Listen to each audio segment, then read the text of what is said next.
Okay, hello, everyone. This is Dr. Garret Smith, also known as the Nutrition Detective around these here YouTube parts, and today we have another subscriber Q&A. So if you're out in the live chat, I answer questions there in the order they're posted. Other than I do give the super chats priority, and we already have one of those today, so we'll be off to a rolling start. Brandon loves to do super chats and asks very good questions. But we'll get to that after the first testimonial. Oh, I didn't say this is episode 165. Oh yeah.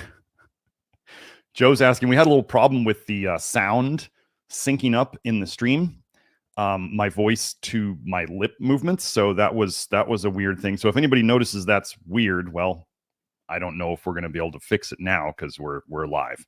Me refreshing my screen is gonna kick me out. So we'll just run with it. Here we go with the testimonial. So what we have here, a testimonial from a lady who had liver fibrosis diagnosed. She was actually seeing a hepatologist, a liver doctor, who, in my opinion, that has got to be the saddest job in the world, because I'm sure these liver doctors figure out that it's not just alcohol that ruins people's livers. And I'm sure people that are going into the hepatologist have been on all sorts of meds and all sorts of crazy diets, and their liver's ruined. And it seems like the best liver doctors can do, hepatologists, is be like, don't drink, don't do drugs, don't take meds that mess you up, but I'm going to try to give you meds, but I can't give you meds because your liver doesn't work and your liver can't handle a med. So it's got to be just the worst, the most soul-sucking, disappointing job ever, because they basically, with what they do, they just watch people die. That's what they do. They don't expect you to ever get better, which you'll see in this testimonial. So let's just go right ahead. Here we go. Okay. My vitamin A testimonial.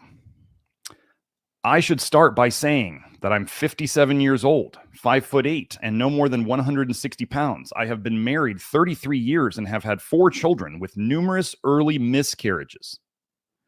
Ages of kids now, 22 years old, 24, 27, and 28. I also have 2 grandchildren, the third due in November. I am in very good physical shape, muscular, an over type. If you don't know, if you're not in the Love Your Liver area, the program, you may not know what an over type means. And not overweight. So she knows she's an over type, but she's not overweight. Yes, you can be an over or an under type and still be normal weight. Okay. Since I was 31, I have eaten the best I could, take all the vitamins and herbs, and ate the rainbow as much as possible, as we were taught, and I have not had alcohol for over 30 years. So wouldn't a hepatologist look at this and be like, you're doing great, obviously, right? I also walk/hike a minimum of 3 to 6 miles most every day since my mid-30s. And one big regret I have was, against my better judgment, was getting a hepatitis A vaccine before a trip to the Dominican Republic 15 years ago. Within 30 minutes of that shot, I had horrid diarrhea, and that would come and go for around 6 months. I would say the beginning of my liver issues. So let me just add some things in this first paragraph. Okay. We can see kind of the, and this is her story. So I'm just going to point out the things that were like showing up. So numerous early miscarriages. Ladies and the men who love them, this is toxicity. This is an early sign of toxicity. I go over this in great detail in my Bill Gates thread, which is on Twitter. I don't know if Joe has the link. Maybe I'll go get it. But yeah, my Bill Gates thread on Twitter, I go over all the infertility stuff that goes along with vitamin A specifically. Copper's another one because, they use copper for IUDs to make women infertile. But yeah, so she ate very well, the best she could. She was a quote unquote health nut, right?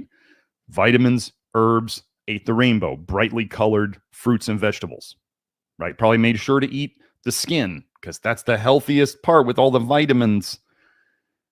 And we'll see. And then we saw the hepatitis vaccine. Now, I would say, if you want to go, Joe, if you can find the hepatitis live stream, so you guys can go and see that hepatitis is not viruses. Hepatitis is toxicity. Shocker, I know. So another person who had a bad vaccine reaction, I have some family, my mom's friends, very wealthy people who are part of a very, I'm not going to mention the company, but they're part of a giant camping company. And they go and they get every vaccine that comes along, and they keep getting their butt kicked every time. I'm amazed they're still here, honestly. Just amazed.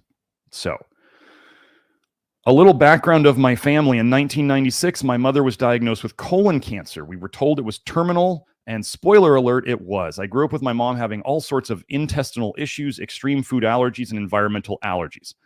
They were so severe she would have a horrible reaction to bananas, strawberries, sprays, perfumes, and the list goes on.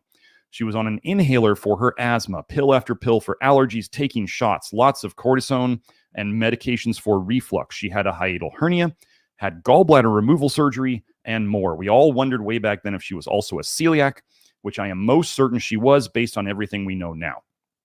And if you haven't seen my celiac episode, celiac is vitamin A toxicity, and it can be fixed. So that means if the mom was celiac and vitamin A toxic, this can be passed on to part of it is passed on to the children. Okay, there's no such thing as a blank slate. When she finally passed, which was extremely fast thanks to the chemo eating her organs away, we counted around 40 different medications she had been given over a 2-year period. Those doctors love us, don't they? Since the root cause, as in toxic bile and a sick liver, was never diagnosed, they treated only the symptoms and gave her chemo. She was a middle school math and science teacher and would teach Monday through Friday, and then on Friday evening get chemo and be violently ill all weekend, then go back to teach on Monday again. After 6 months of this, she was given a clean bill of health in February 1996, but over the next 3 months, the bile from her damaged liver with the chemo now in it, coming out of the liver into the bile, kept eating away at every organ in her body. As we saw, when we saw a CT scan in August of that year, every organ looked like Swiss cheese. Not an exaggeration. It was devastating, and obviously this was the end. Oh, hello, Kelsey. Nice to see you. So just if you look at the mom's history, you can see that she was very toxic. This happens for all sorts of reasons. Can it be medications? Can it be jabs? Can it be eating the wrong foods? Can it be too high a fat diet, storing all sorts of toxins? Thanks, babe. So it's just lots of stuff. You can see the bile, gallbladder removal surgery, hiatal hernia. What causes hiatal hernia? If you haven't seen my reflux episode and the GERD episode, you should go watch that. So we had bile going back up into her stomach. Bile is stagnant in her gallbladder. Bile is just in her blood, affecting her breathing. Inflammation, right? It's all there. And then it ended up getting colon cancer. And if you didn't know, they connect colon cancer to secondary bile acids in many, many studies. Secondary bile acids, the worst bile acids, then cause toxicity to be stored in your colon, because where else are you going to store it? If you can store it in the colon, store it there, right? If it's right there, if it's coming out of the liver into the colon, store it there. But then it can the treatments then get us if we decide to go mainstream. So, but yeah, bile eats holes in things. The bile from her damaged liver with the chemo now in it kept eating away at every organ in her body, and the CT scan said everything looked like Swiss cheese. Okay, so let's keep going. So now on to me. I grew up an average chubby kid until I was in 7th grade when I slimmed down and got into every girl sport I could. I was very athletic. However, up to that point, I remember in 6th grade, my mom putting me on Weight Watchers and sometimes appetite suppressants supported by Weight Watchers. Ugh. Back then it was like speed, right? They were giving amphetamines for weight loss and things like that. I forget what black something. What did they call them? Those of you who are a bit older than me, what were the black like amphetamine pills that they gave for weight loss? If anybody remembers, post it in the chat. I hated everything about all of that, and mom never forced me to adhere to everything. She just wanted me to have all the resources to learn how to eat. Oh, and we also did Richard Simmons' Black Beauties. Was it Black Beauties? Might have been. You may be right, Lynn O. I don't know. I just remember black in one of the words for the amphetamines that were given for weight loss. Oh, Baptized in Fire says it was Black Betty's. I don't know. I never felt well through a lot of high school. Very tired, had extreme nausea after eating anything. There's the bile starting, right? horrible cramping from my cycle. There's the copper toxicity and the vitamin A toxicity, and just plain tired. I got mono and strep throat. That knocked me out. I mean, virus theory, trash. It's just toxicity coming. That's bile coming up the stomach. That knocked me out for 2 solid weeks of school and year after to fully recover. Now I realize how bad my liver was. Yes. Forward to call. It's okay. Okay. So I want everybody to realize when I'm pointing out the things that are showing up here that are, I don't want to say this wrong, but so she was born, this woman born toxic, given toxic meds to help her, doing healthy diets and all this stuff. This is how these things happen. It's not this, it doesn't matter. I'm not going to say it's, I don't give fault. I'm not putting fault on her or her mom. Nobody probably knew what they were doing, or they might have known when they didn't want to do it, but they chose to do it anyway. It doesn't really matter. So all of you out there who are sick, if you're blaming somebody or something for your sickness, and you constantly think about how bad or how evil or how crappy it was that you got sick, the biggest thing you can do is decide to fix it. And now when you're here, you're going to learn why it did that. And we are going to have the tools to fix it, as you can see later in this testimonial. But the first thing you must do is just, whatever caused it, realize that you're the one who's going to fix it. That's it. Other people aren't going to fix this. I'm not going to fix. I don't fix these things. I tell you what to do. I'm like a guide. I am a guide. I don't fix anybody. I don't put hands on anybody. I don't make anybody do anything. If you come to me and you tell me I don't want to do that, I'll say, okay, not my problem. V-Red Chasing says, I can't quit smoking. What do I do? First, you get on flush niacin, and you get on Kelsey's niacin concepts, flush niacin, and you start working on detoxing, because you want cigarettes because you're toxic. That's why you want them. Toxins beget toxins. The more toxic we are, the more toxins we want. The harder it is to get out of toxins, the more toxic we are. So we have to take out whatever toxins you can manage to take out, because the less toxins you have in you, the less you want it. Okay.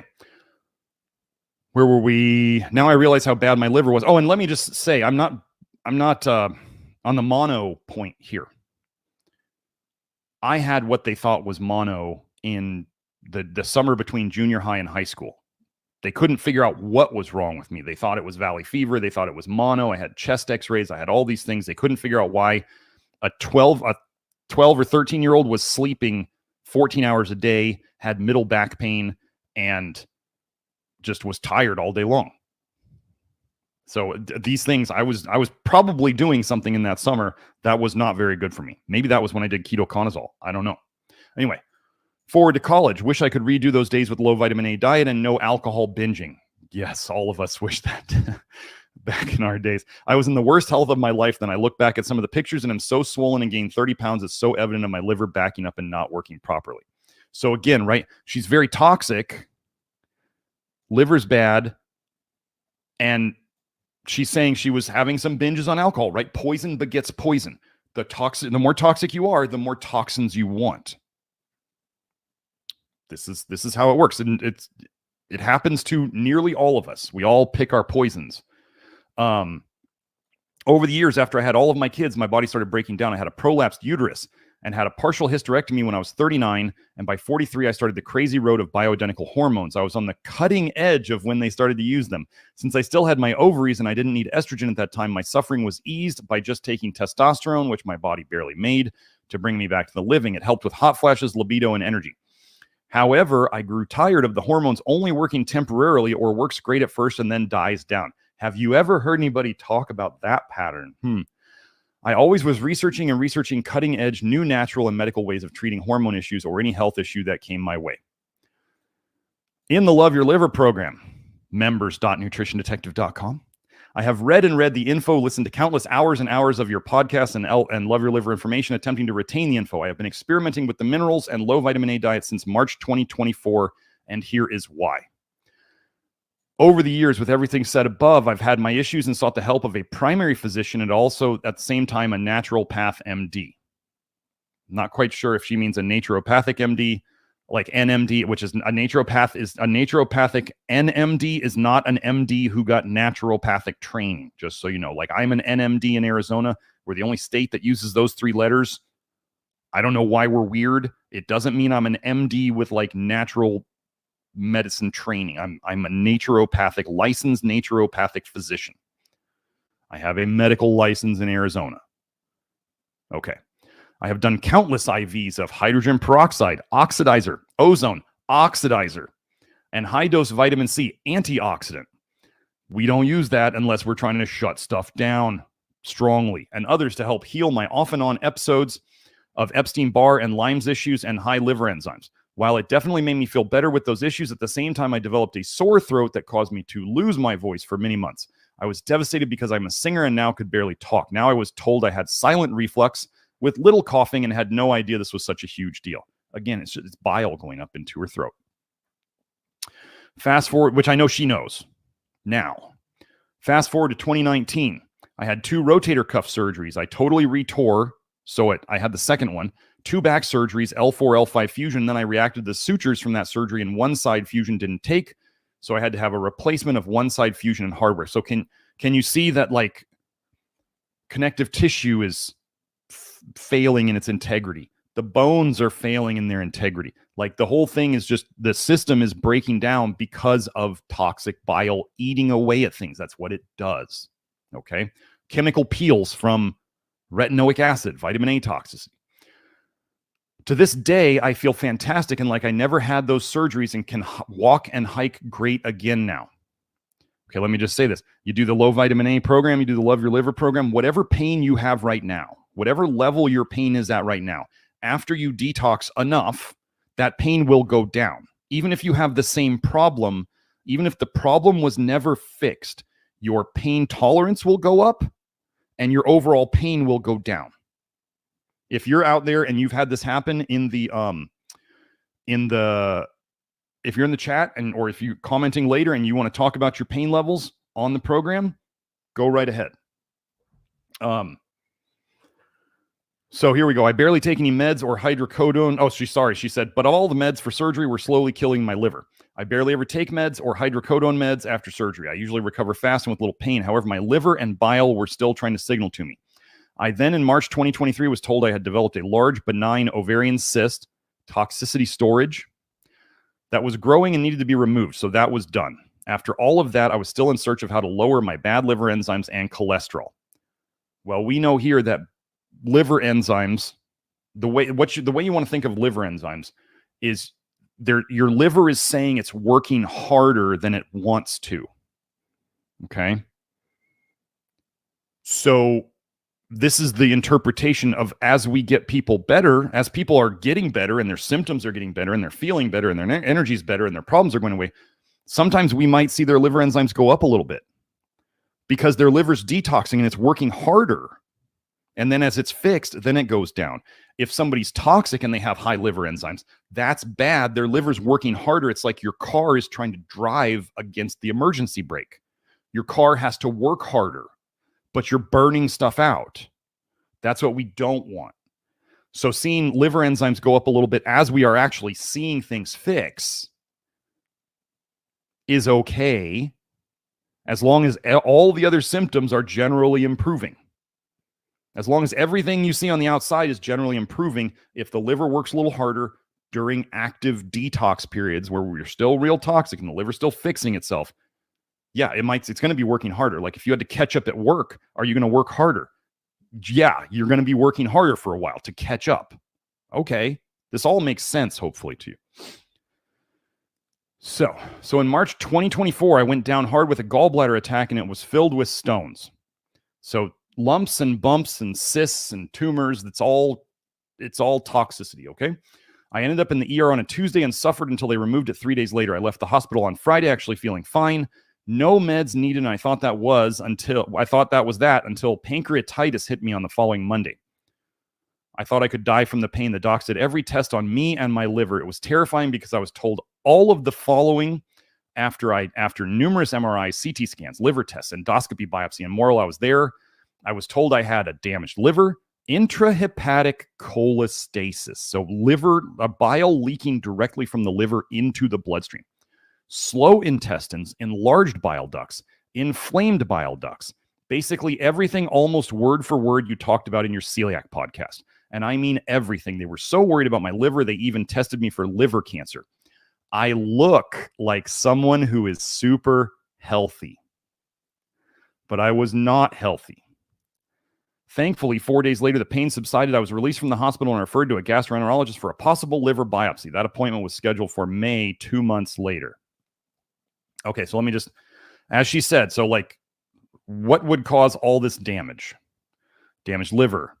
Liver's leaking bile, huh? Slow intestines. Does bile damage the intestines? Yes. Enlarged bile ducts. Well, where does the bile go? Inflamed bile ducts. Okay. And she looked super healthy. All of you out there who are looking for your influencers to look super healthy while they're giving you advice that is ruining you and probably ruining them. If you think aesthetics, things you like to look at, indicates health on the inside, it does not. Now, as somebody gets really healthy, should they look better? If you take them from where they were and they get healthier, should they look better? Yes, they should look better as they get healthier. But does that mean they have to, like, you could have a guy, as I've done this analogy before, you could have a guy who's like a war veteran who is the best. Like, he absolutely knows strategy and what to do and all of this stuff, but he's been in wars.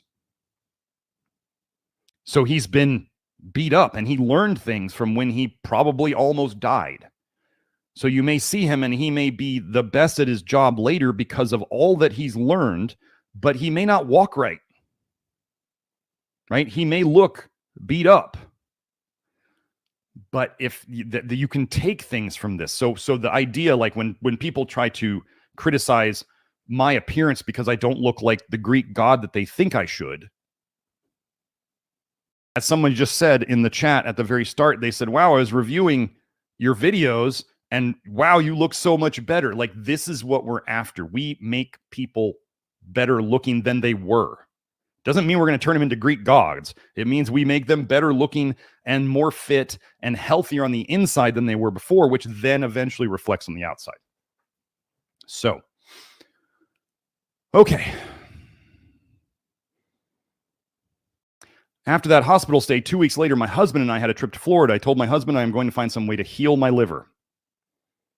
This was a God moment. While on the plane trying to do some research on my phone, the Nutrition Detective podcast popped up on YouTube. I had never seen or heard of Garret Smith or Love Your Liver. I immediately started listening, and it was like a light bulb came on, and I joined the Love Your Liver program then and there on the plane. Awesome. Now, let me just say this. So, pray for solutions. If you're out there and you're the type who wants to pray, whether you're, religious or not, if you decide you want to ask the universe for something, however you choose to say it, pray for solutions. Don't pray for the answer to just be given to you. Pray for the solution to come. Then what that does is not only energetically are you asking for the solution, but you are saying that you're the solution. Like, you have to do it. You have to get the solution, then you have to do it.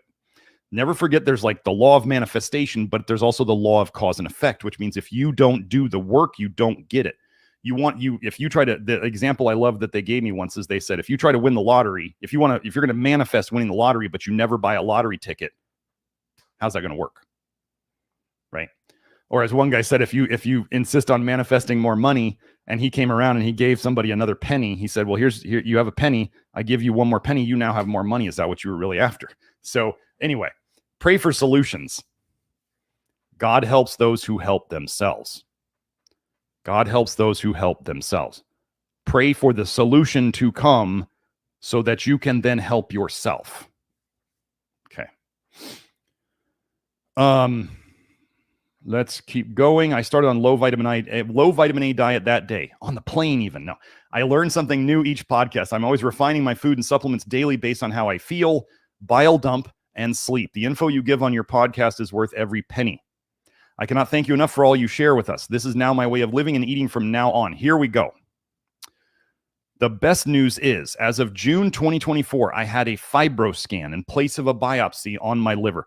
Good choice, okay? Don't let them stick giant needles into your liver and take biopsy unless they really have to. Like, you know, you can get infections, you can have internal bleeding. Liver biopsies can go bad. This is why we're not going to do them to like analyze how much vitamin A somebody has in their liver when we can just put them on a low vitamin A diet and they get better. Okay? So she had a fibro scan. This was 3 months after I was told I had a damaged liver. My scan showed I now have no liver damage, as in 0. I was so shocked, and so was my doc, because they don't fix livers, ever. I am so proud of myself and the work I am putting in to heal my liver. I am very proud of you too. I still have non-alcoholic fatty liver. My number was a 3 out of 7, I think, but I told all my doctors I am doing a low vitamin A and now gluten-free diet for a year to lower this.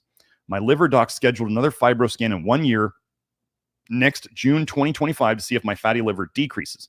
For now, the liver doc has released me from his care for now because my liver no longer showed damage. So the hepatologist said, you don't need me anymore. I wouldn't have believed the results if I hadn't seen them. Low vitamin A healed my liver, and I probed my doc about this in my healing, but the doc wouldn't comment at all. I know the truth of how this came to be. Thank you, Dr. Smith. Your information really has transformed my thinking about health and the origin of disease. Low vitamin A just plain healed me. Just know I am watching everything you present online and in the program. I do not comment much on your blogs, but I am a good student of yours and a huge fan. I appreciate all of you out there who don't comment and who kind of stay in the background. That's fine. That's totally fine.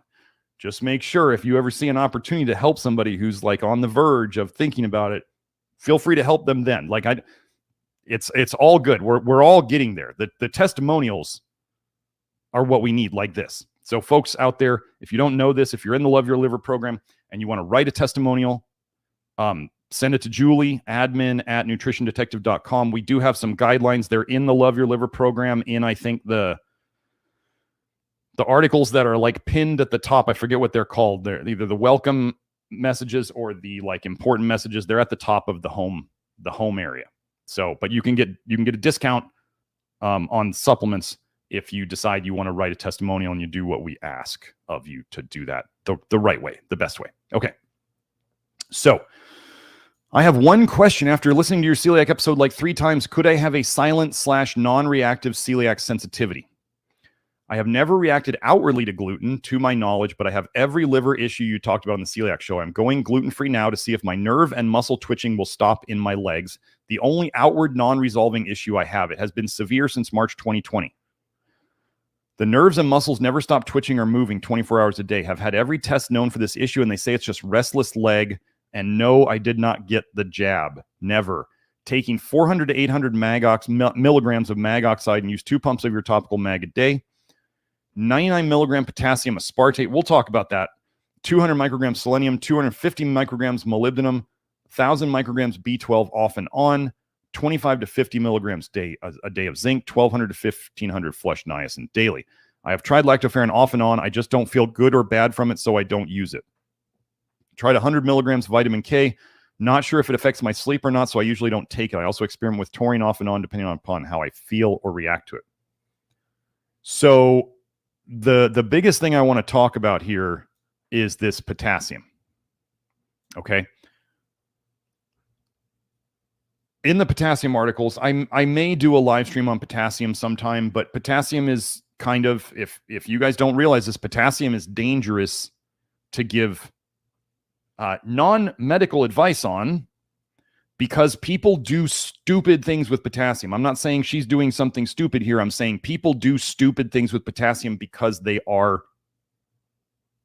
do not respect potassium. Potassium supplements are often, okay, so I talked to Kelsey about this, and Kelsey used to work in a supplement store like I did.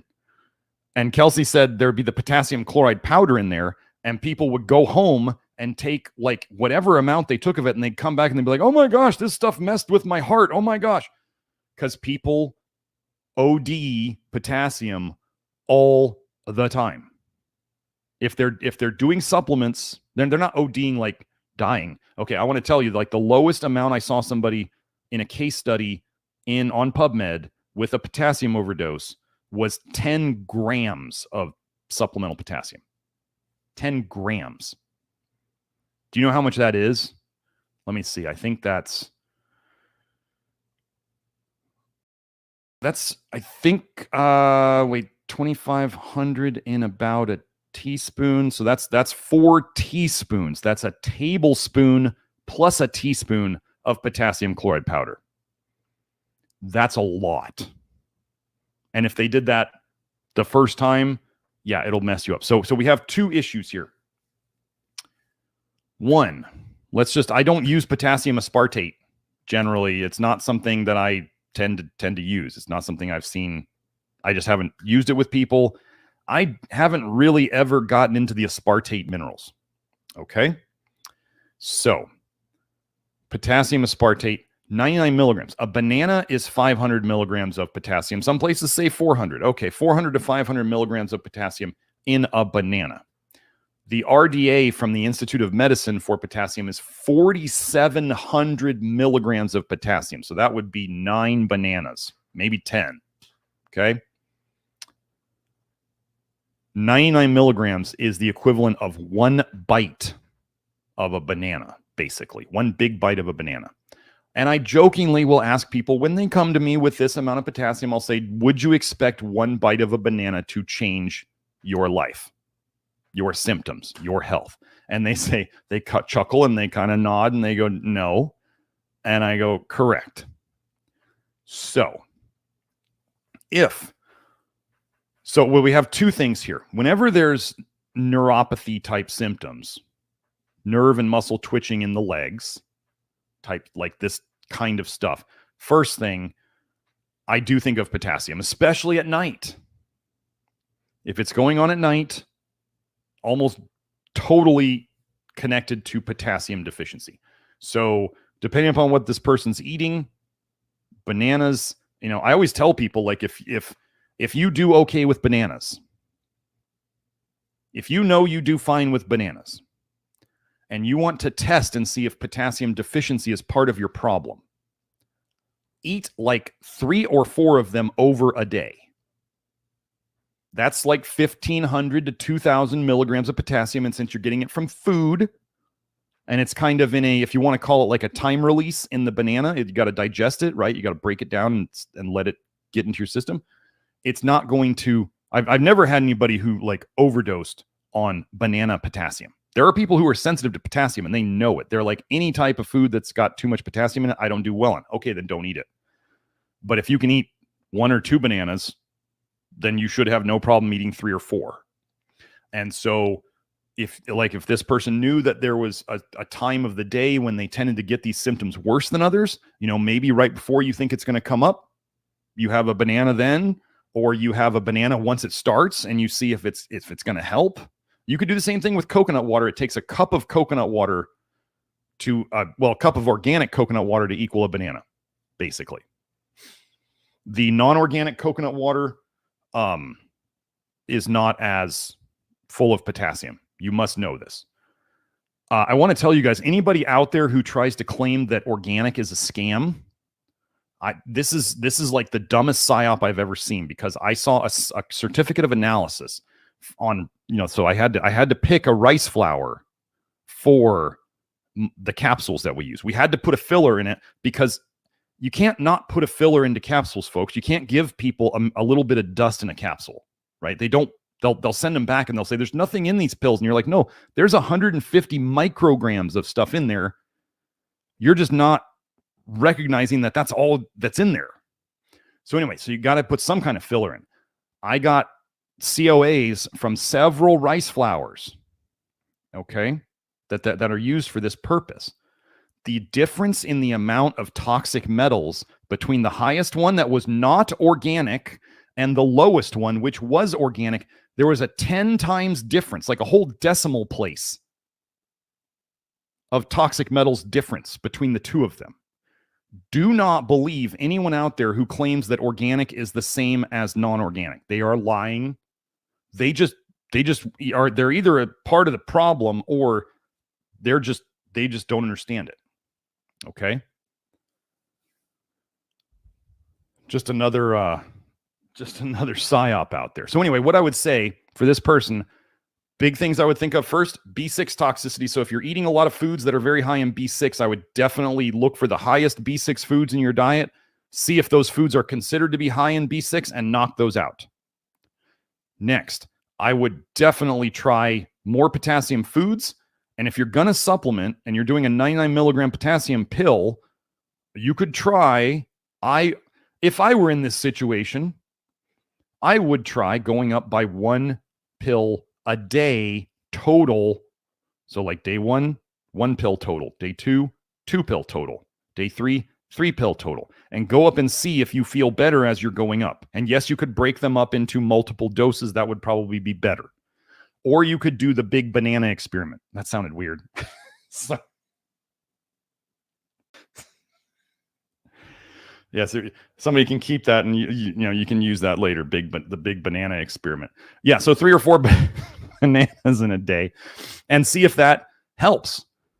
Like if you're in the middle of something like this nerve and muscle twitching, have 2 bananas during it, and see if it goes away. Like hit the potassium. Once you know something that you tolerate with potassium, whether it's a supplement or whether it's a banana, hit it hard when that happens. Now, the other thing that can cause twitching is copper toxicity. So if there is still copper toxicity going on, you may want to work on that. Now, these we've got 200 micrograms selenium going. This is fine long-term. 250 micrograms molybdenum. I don't suggest people stay on more than 150 if they're not testing it. This person is testing. So if you're not testing, 150 micrograms long-term is the upper end, unless you're testing. And I limit people to 30 milligrams a day of zinc long-term if they're not testing. So, if you're not testing, I have the limits I generally put on the long-term limits. If you want to know the cheat to find these, is 1 pill of Keystone Minerals. Those are my long-term limits. Okay. The amounts that are in the Keystone Minerals is my long-term upper end, unless you're testing. If you choose to go higher than that, that's on you. That's not medical advice. That's not my advice. If you choose to go higher than that, maybe it'll help you. I didn't tell you to do that. Okay. Yeah. So that's that. Let's keep going. Was that it? That was it. Okay. So, but celiac could, as we went over in the celiac show, gluten triggers more bile dumping in certain people. So if she was a person where she just dumped a lot of bile all the time, or if gluten triggered more bile dumping, if she's eating it, it's going to cause more bile dumping. And if the bile's toxic, it's going to go and do what it's doing. What is she doing by doing the program? Her bile is becoming less toxic. So it's causing less damage everywhere. Her liver is healing. Her symptoms are going away. She's still got 1 symptom left. Yeah, I don't claim that no one ever claimed that this fixes everything immediately. Actually, I want to say something about that. Folks, if you are doing things like, let me just give an example. Let's say you're a diabetic and you find us here at the Love Your Liver program, and you see my dietary recommendations, and you see grains, and you see beans, and you see apples and bananas, and you're like, oh my gosh, Dr. Smith says I can eat tons and tons of carbs. Okay, you just started. You're still toxic. Just because you start a low vitamin A diet does not mean all of your carbohydrate tolerance issues disappear suddenly. I've had this multiple times. People come to me and they say, well, I'm eating these carbs now because you said to eat them. And I'm like, well, they're on the okay list. Yes. I didn't tell you to eat lots of them. But then they say, well, my blood sugars are higher. And I say, well, maybe you need to slow down on the carbs and let the healing happen before you introduce more of these things that your body with this condition says you don't tolerate well. Does that make sense? Like, we need to walk before we run. We need to recover at our own pace, just like with physical therapy. There's different phases that they take you through. If you broke your back and you got to walk, you're trying to walk again, they have phases that they take you through. They don't just pick you up out of the bed and stand you up and say, here, walk across the room. No, you fall, you hurt yourself, and then you cause problems. So don't just so this is something that I do with my clients. And what I teach my practitioners to do, we're going to get the seminar announcement out very soon, just so you guys know. So if you want to learn the hair and blood analysis seminar, that's going to be coming soon. We'll announce that soon. Don't bother Julie. We will put it out everywhere so you all know about it, okay? So anyway, if people have crutches or Band-Aids or antidotes that they're using when they come to us, they're using things that we don't use to reduce their symptoms, or they are kind of dependent on them. Oh, like, I don't know, thyroid hormone. We don't yank them off of it. We start doing the program and they get better underneath it all. And then they start realizing, oftentimes their intuition tells them, I don't think I need this anymore. I don't feel good on this anymore. I think I'm getting, like, they might be showing, like a thyroid person might be showing hyperthyroid symptoms now on the thyroid med, which means they need less. Okay. So we don't just yank out the crutches.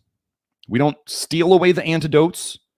We don't do all this. Now, anything that's not helping you, if you're taking pills and potions and herbs and vitamins and stuff that is not helping you, stop taking it. You're just loading up your liver. Okay. So just, this is what we do. So just know that just because you go on the Love Your Liver program, it doesn't mean you're fixed. This is a very important thing. Okay. So now that we have done that, let me go to the super chats. Brandon has one. What's your view on refrigerating grains after cooking to convert to resistant starch as a way to reduce grain toxicity and increase soluble fiber while reducing glycemic index? I don't know that it reduces grain toxicity. Generally, the more we tend to store foods like leftovers, the more histamine they tend to make. And a lot of people on the program, when they come in and they're real sick, they can't tolerate leftovers at all. So I don't know that that's going to help. That part, that aspect. Okay. Remember when resistant starch was all the rage, like a couple years ago, right? Why did it fall off? Did it help as much as people thought? Or did a lot of people probably ferment that resistant starch and they didn't feel good and then they decided to stop it? Resistant starch, like any soluble fiber related thing, is individually tolerated and individually determined. If somebody feels better, I mean, like, I can't imagine. I'm a very low effort cook. If I can make, like last night, what did I do for dinner? I grilled chicken thighs and I put salt on them. That was the meat at dinner. Like, did I marinate it? Did I do anything? No, I cooked chicken thighs on the grill and I put salt on them. Like, that's the level of effort that I like for cooking. I made a beans and barley and chicken breast, like, instant pot stew the other day, so I could have for lunches. Like, it was 2 rounds in the Instant Pot, 1 to cook the chicken and then 1 to cook the chicken with everything else. Like, that is the effort I put in. Am I ever going to tell people, here, cook your grains and then, and now put them all in Pyrex dishes and then put them in your fridge and then you can eat them later? Like, I won't do that myself. So I'm not going to have people like do it and think that they have to do it, especially when I have so many people who don't tolerate soluble fiber to begin with. So might it be good for somebody? Sure. I mean, the biggest guy I ever heard who was pushing resistant starch, he's that really angry kind of paleo guy, Richard Nicolay, I think.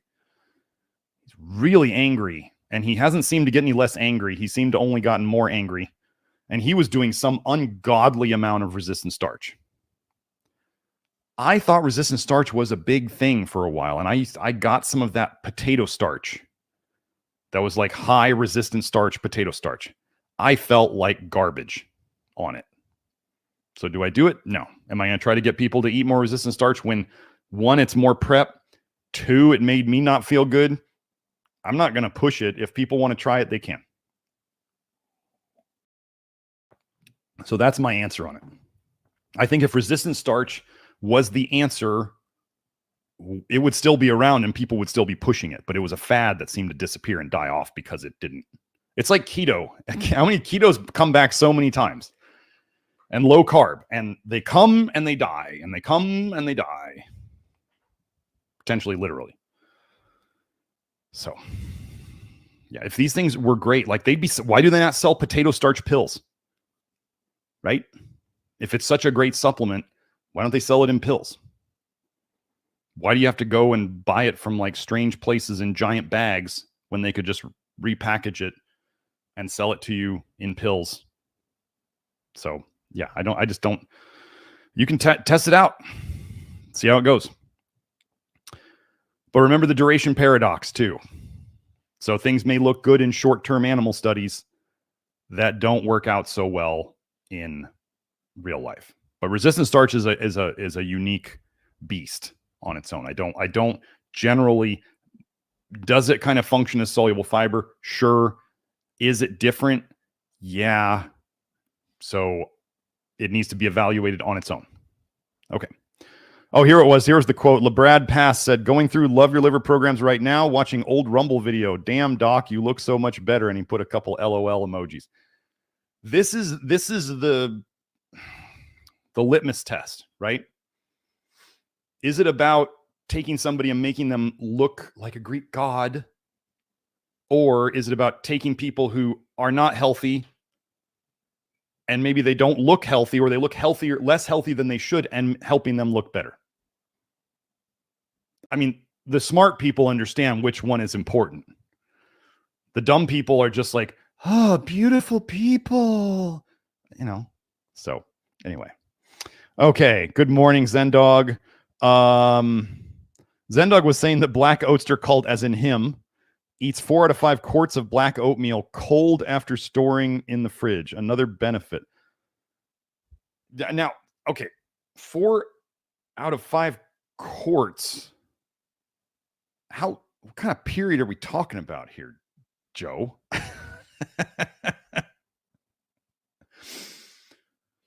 So, yeah, tell me what kind of period we're talking about. Are we talking about, like, I hope you're 4 or 5 quarts of oatmeal in a day is like, that's wild. If that's a week, that makes more sense. Okay. So I got to get to the next super chat, but Joe, you can answer that. I'll get to it in a second. Oh, Joe Zendog asks, thoughts on DLPA, D-L-phenylalanine, addictive, useful, risks. I don't have a distinct answer on it. I do know phenylalanine is part of creating dopamine in the brain. I didn't say DL. I know phenylalanine is part of that. Many of you have probably come across and even tried these amino acid therapies where they give like mega doses of amino acids to people. Okay. The Amino Acid Cure, I think, was a big book back in the day, and probably some of you tried it. I worked with this one company that does the urinary test for neurotransmitters. It didn't work, and it cost a ton of money.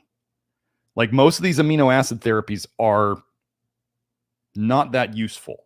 I saw somebody say in the comments that it helped them to quit something. Okay, cool, yeah. Like, can it help sometimes? Yes. Is an addiction a DLPA deficiency? Probably not.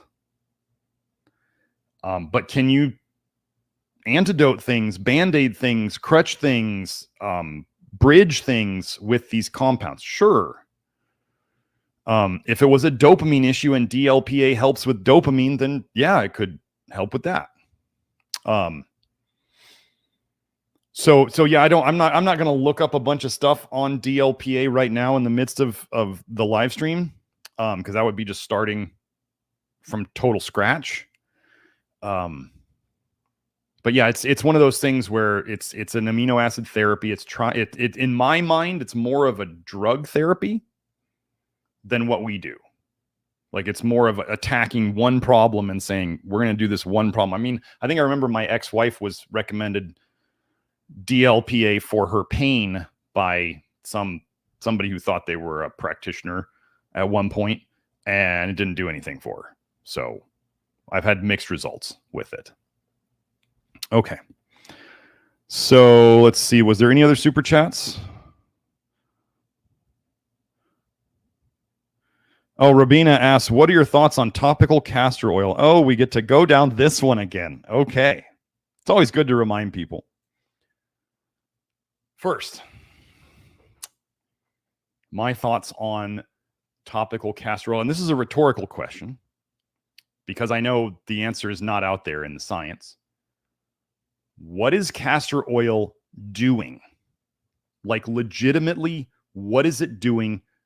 Why can nobody give me a reason as to why they say castor oil helps your liver detox? Right? Go around, look on the internet. They'll just be like, just put a castor oil pack on your liver. It's good for your liver.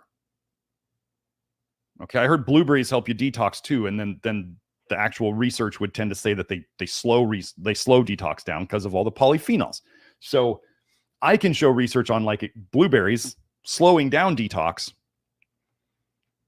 Everybody else just said, oh, they help detox, right? So I'm more of like, give me a mechanism. What is in castor oil that would make it different than other oils? Well, it's called ricinoleic acid. They, kind of named after ricin in a way, but which is not something we want a whole bunch of. Ricinoleic acid. I forget if it was something like 85 to 95% ricinoleic acid. Okay. Is this a fatty acid that we normally consume in our diets? No, it's specific to the castor bean. Okay. So we're not commonly exposed to it, and people use it because they think it's helping them detox. Okay, so you do a castor oil pack. We do know that castor oil is very good at giving diarrhea.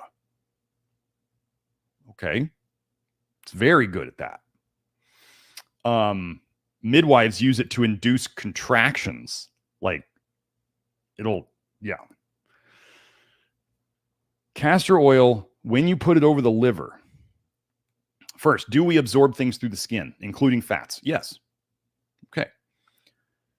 What are symptoms? How does the liver tend to show symptoms? Well, it shows it through toxic bile coming out of the liver, or like in the case we just talked about, the testimonial, intrahepatic cholestasis leaking directly from the liver into the bloodstream, or it's coming out in the liver and it's leaking into the bloodstream that way.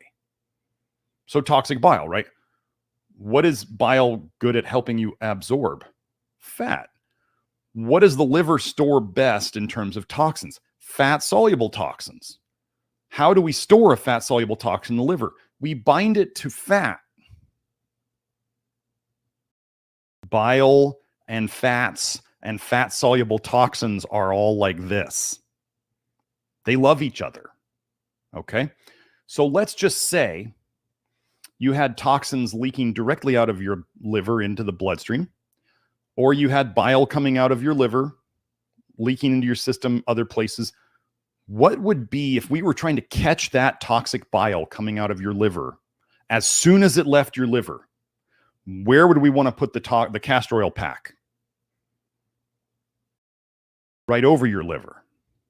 What might the castor oil be doing that makes sense in terms of reducing symptoms quickly of toxicity? The ricinoleic acid, the very unique fatty acid, your body binds the ricinoleic acid to vitamin A and other toxins that are in your toxic bile and bile acids, binds them, stores them in the liver. Why does it work so well to store them in the liver? Because it's a different fatty acid that you aren't exposed to on a regular basis. It's like a special key that it can fit in different locks that aren't normally being used. And this is why castor oil packs. So let's say somebody's doing lots of castor oil packs, because I hear about people doing them and then eventually they go, I just stopped doing them. They weren't helping anymore. Why would they stop helping? What if you filled up all the parking spaces for the ricinoleic acid and there was no more parking spaces? And so you can't jam more fat storable toxins bound to ricinoleic acid into the spots. And so the effect, the benefit of it fades away. So that is my opinion of what castor oil actually does. Now, could somebody use, now is this, so it's not helping anything leave you. The biggest mistake people make is they think fats somehow detox you. Fats do not detox you at all. Fats, if anything, store more toxins in you because they provide the free fatty acids that we bind fat-soluble toxins to, and we store them in body fat, and we store them in the liver.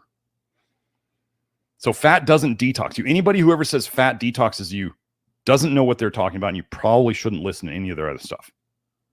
Fat stores things. Fat is made as a toxin storage. So when you're eating lots of animal fat, probably got a lot of animal fat soluble toxins in it. Plants don't have that much fat. So when we take all that plant fat and we concentrate it, maybe that's not so great either.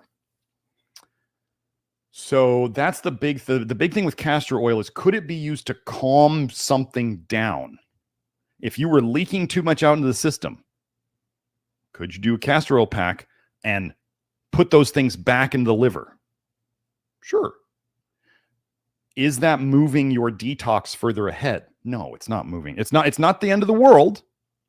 It's just you're not moving ahead during that time. But if you need to calm things down, you want to do a castor oil pack and you're like, I know they still help. Just realize every time you do a castor oil pack, you're probably running out of places to put the toxin bound to the ricinoleic acid. You're running out of those spaces. So every time you do it, the next one is probably going to help a little less because you're just using up the slots. That is, there is no one out there that I know of, and I've been in the health game for a long time. There's no one else out there that has provided an explanation of what castor oil does other than like magical statements. It just detoxes you, or they think that your toxins come out into the castor oil. It's possible, but it's probably not. I mean, why do we use magnesium lotion? Is it because toxins go out into the lotion? No, it's because the magnesium in the lotion goes in, right? We are more absorptive than we are. I mean, when you know you're detoxing a lot through the skin, you have skin problems. Or you have body odor coming out of your armpits or out of your groin and you don't smell good. That's when you're detoxing a lot of your skin. You either got skin problems or you got body odor. Tons of earwax, tons of eye crust in the morning. You're detoxing through those things. That's when you know you're pushing a lot of stuff out. Otherwise, your skin is absorbing stuff. That could be a general idea. So that's the idea behind castor oil. So can it calm things down? Sure. Can we use these things to manipulate detox? Yeah. Is castor oil facilitating the overall detox process? No, not in my opinion. So that's my thought on that.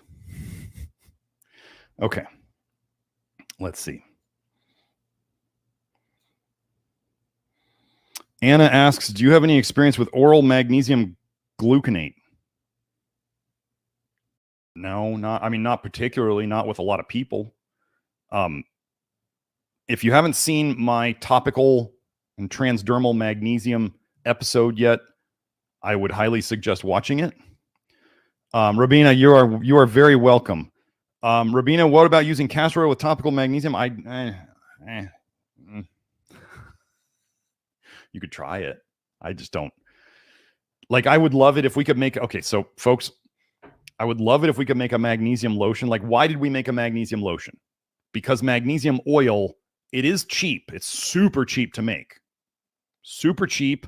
Also has the most problems and the least compliance from people. It itches, it stings, it feels gross on my skin. Like I don't like it either. I don't use it because I don't enjoy it. And there's enough, when you don't like doing something, you will stop doing it. So why do we make it as a lotion? Because a lotion feels better. Now, would I love to not be putting fats into people at all through the lotion? Yeah, I would love that. Love it. That's not how lotions work, and that's not why people enjoy lotions, because they feel more like your skin than spraying magnesium chloride, a magnesium salt, on your skin in plain water. So I haven't castor oil. I mean, if you've ever rubbed castor oil on your skin for any amount of time, it gets sticky and gross. Like castor oil that you rub and rub and rub, it gets really sticky and gross very quick. If you want to try it, you can. But again, you know, it's a unique fatty acid. It would be storing more. It would be facilitating the storage of toxins in your liver in those spots. So there was somebody else, wasn't there? Oh, magnesium gluconate. So we do use potassium gluconate.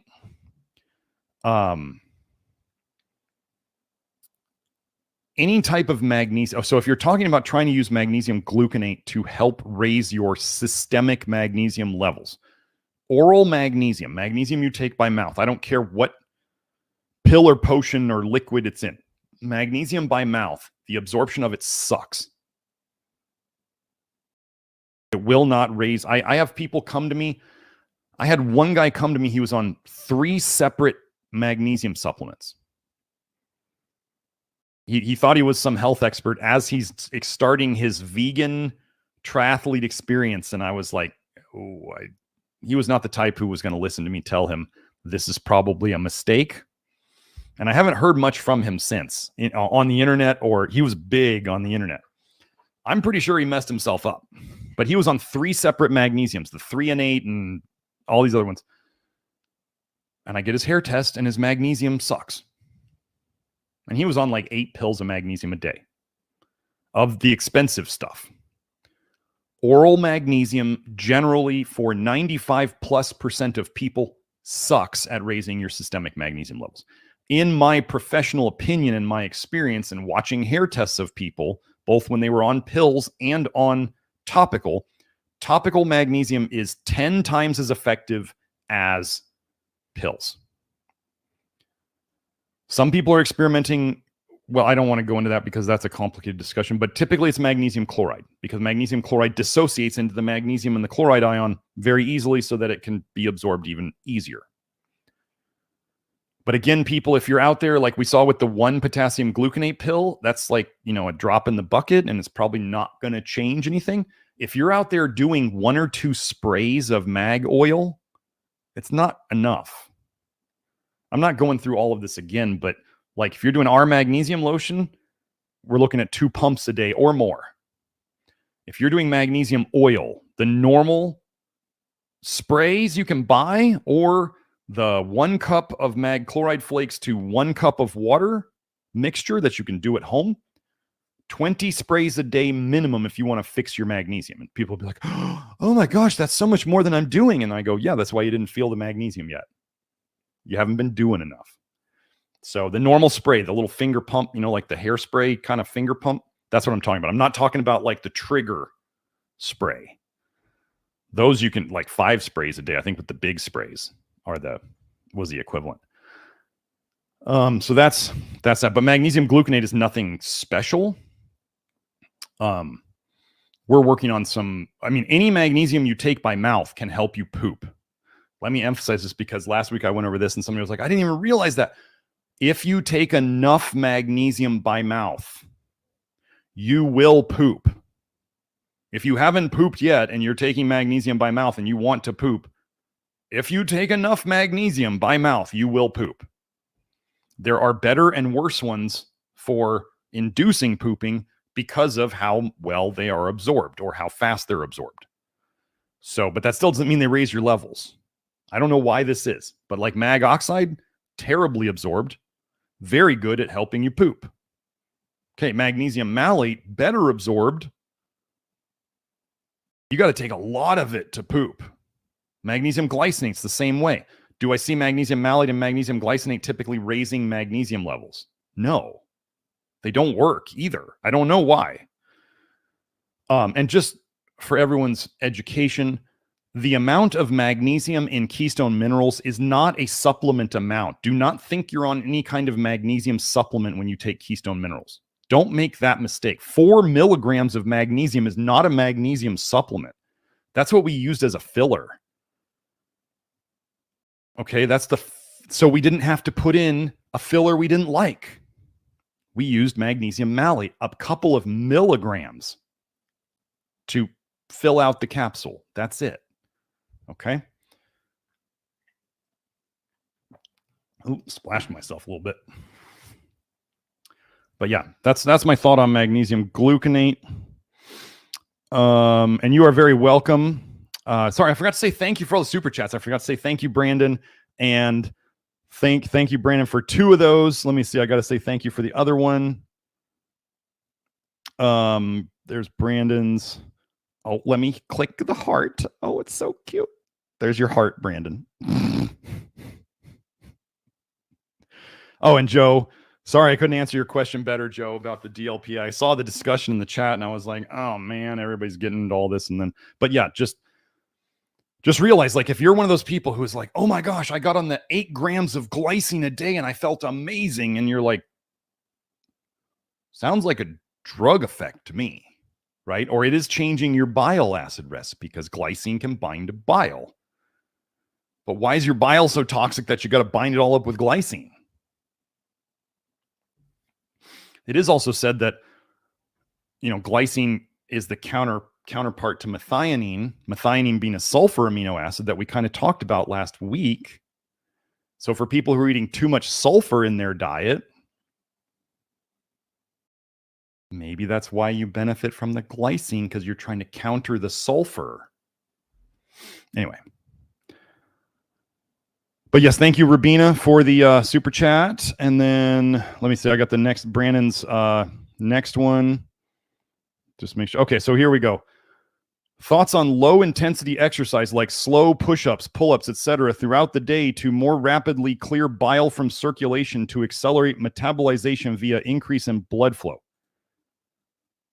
That is quite okay. So there are some assumptions here.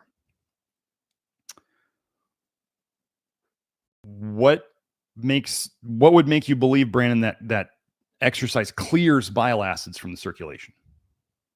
That's the first question. Because do most people feel better or worse after their exercise?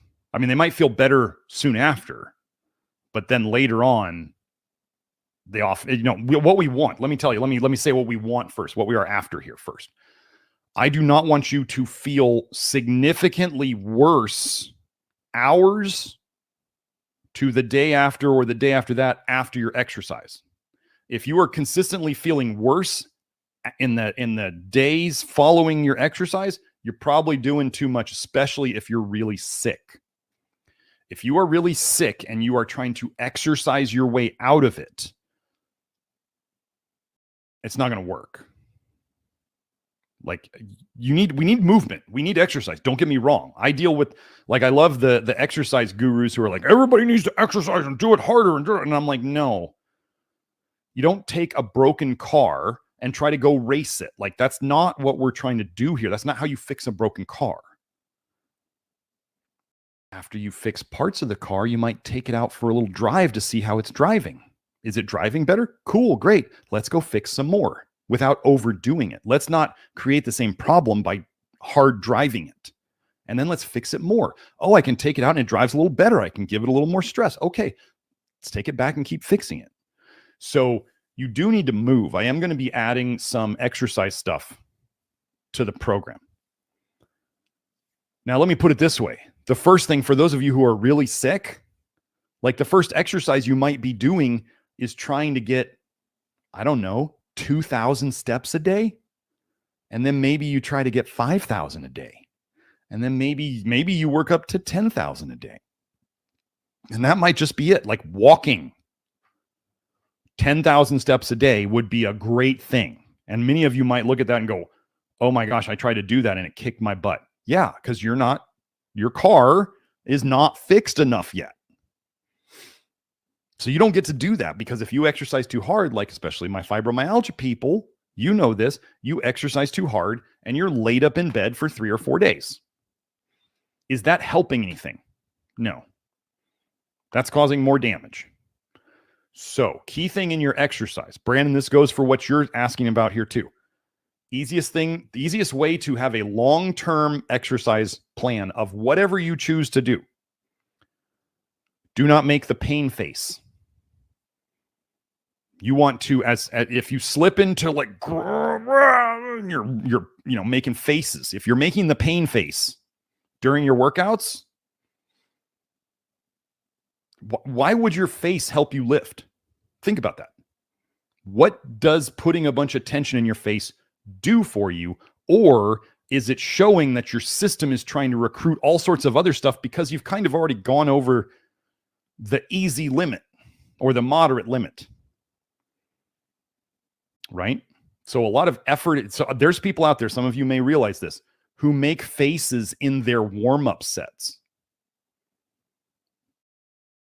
If you're one of those people, this should be like a wake-up call. You're putting way too much effort that is not helping. Like what you want to do is like be stone cold. No face. You're not happy. You're not, I mean, if you want to smile during your sets, that's fine. Be that person. But I just want no expression. And then what happens is you're not, like, think about it when you make that face. What is that telling your stress system? I'm under stress. I have to do this, or I'm in danger. Is that good for your overall system? To put yourself in danger through what you're expressing, that you're like, this is getting life or death. This could be dangerous if I don't do this. So I'm gonna put a lot of effort into it. No, you don't have to do that. Julie told me after she heard this stuff that I was talking about.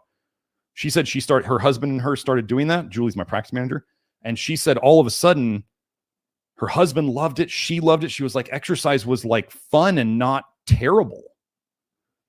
All because you didn't take it to the terrible spot where you're making faces. And that was one of the biggest things. So that's that. Next thing is, once your exercise movements, whatever you're doing, push-ups or pull-ups or whatever, so think of like the first rep, how fast that went. Once the reps start significantly slowing down, cut the set. Save it for the next one. When the reps start slowing down, that is when you stop. So if you start making faces, that may be it. If you start slowing the rep down, that may be it. You have to think here, what are we trying to do with exercise? We're trying to build up the body. If you tear the body down too much, especially when you're in recovery phase, you're not going to recover. You already suck at recovering because you're sick. It's okay. I've been there. There was a time in my detox where walking was all I did. And this is coming from a guy who was like head personal trainer at the University of Arizona. Like, and I did Olympic lifting and powerlifting and Highland Games, and I did all these things. And then during my detox, I was like, I couldn't lift for a while because I was just so dumping stuff, and I was still figuring stuff out. And I didn't know as much about agitators and slowing things down. All the things I teach you here, I had to learn by getting my own ass kicked. So don't think I've never had my ass kicked by pumping the detox too hard. So if you want to recover well, don't dig yourself too deep a hole. Like somebody on Twitter the other day, Matthew, Good Texture, was talking about, he's like, I find myself often pushing myself to the point of feeling where I'm going to throw up in workouts. And he's like, does anyone else experience this? And I was like, no, I gave that crap up a long time ago. That's not throwing up, nausea, bile in the stomach, bile dumping. Do you want to make your workout a bile dump and then leak it into your system? I don't. I mean, Chris Devoked on Twitter, we got to do a workout the last time when I was up in Spokane, and he was surprised at what I do in the gym for a 48-year-old guy, not on TRT. But how did I get there? I didn't over push. Okay. So we have keep your pain. Do not do the pain face, just stone cold. And then if you can't maintain that, like sometimes you can kind of get your stuff together and get your face back to stone cold. So if you catch yourself doing it, you're like, oh wait, ooh, don't do that. Okay. Let's see if we can do a rep or two without doing that. You can still do that. But if you keep making the face, then you got to realize maybe you're not very good at judging it on the first rep. So maybe you should stop earlier. Then if the rep slows down. Now, this third one is hard because people's egos won't let them do it. But as soon as there comes a point, some of you know this point in your workouts. There comes a point in your workout where you have energy and you're just going along in your sets, doing your normal thing. And then there comes a point where the energy it's just gone. It's just, you're just like, oh, I still got these to do. I just don't want to do them anymore. Quit the workout. Go home. Your body just told you, I don't have any more to give. I don't want to give anymore. You just intuitively got we're at the overdoing the potential recovery point. Your body just said, this is too much. Now, some of you out there, the hardcore younger guys are going to be like, this guy's a wussy and he's ugh. I'm the one here who's like still working out and doing, I'm training a side flag in the gym now. Like I'm training to do a front lever. I'm training to do side flags. And I see younger guys at the gym look at me like, who is this dude? But I'm not training to be like broken. All the power lifters I see, they're all the tough guys I see in the gym, the power lifters, the Olympic weightlifters, they walk around like they're old men. They walk around stiff. Some of them are walking around with limps on a regular basis. The Olympic lifting coach at my gym walks into the gym with a limp every day. And he still will refuse to stop training the same 2 damn lifts every day. How do you break yourself lifting? Do the same lifts all the time. Do the same ones over and over. That's a great way to break yourself. So anyway, I've learned these things. Some people are going to think that I'm telling people to be, soft and all this stuff. No, I'm telling people how to do this for the long term. The brightest stars burn out the fastest, don't they? So those are things you can do to modulate your exercise that work very, very well. And you'll probably find yourself enjoying your workouts and not having this internal resistance to going to lift if you start doing these things, because your body knows that you're not going to abuse it. And then think about it. If stuff were to hit the fan all of a sudden and you're not sore for 3 days because of your dumb workout the other day that you overdid, are you better prepared to be ready? Are you more ready on a moment's notice than if you were destroyed from a workout where you can hardly sit down on the toilet because you did squats so heavy? Okay, okay, exercise does not clear bile from the system. I have a paper on huskies. They had them exercise. They were giving them vitamin A. And after exercise, they saw more vitamin A in the blood of the huskies that exercised. Where do you think that vitamin A came from? Their liver, leaking into their bloodstream. They've also found more vitamin A in the blood of mice after they gave them a heart attack. And then they try to say, oh, the vitamin A is trying to save the heart. No. It was bile in the blood that gave them the heart attack, and the vitamin A is in the bile. So no, exercise does not metabolize bile in the blood. Not at all. This is why exercise done correctly can help you feel better, because moving gets your lymphatic system and your lymph moving. And it's just, you need blood flow. We just need blood flow. But blood flow does not mean metabolism of bile. Exercise done too stressful will dump more bile and put more bile into the blood.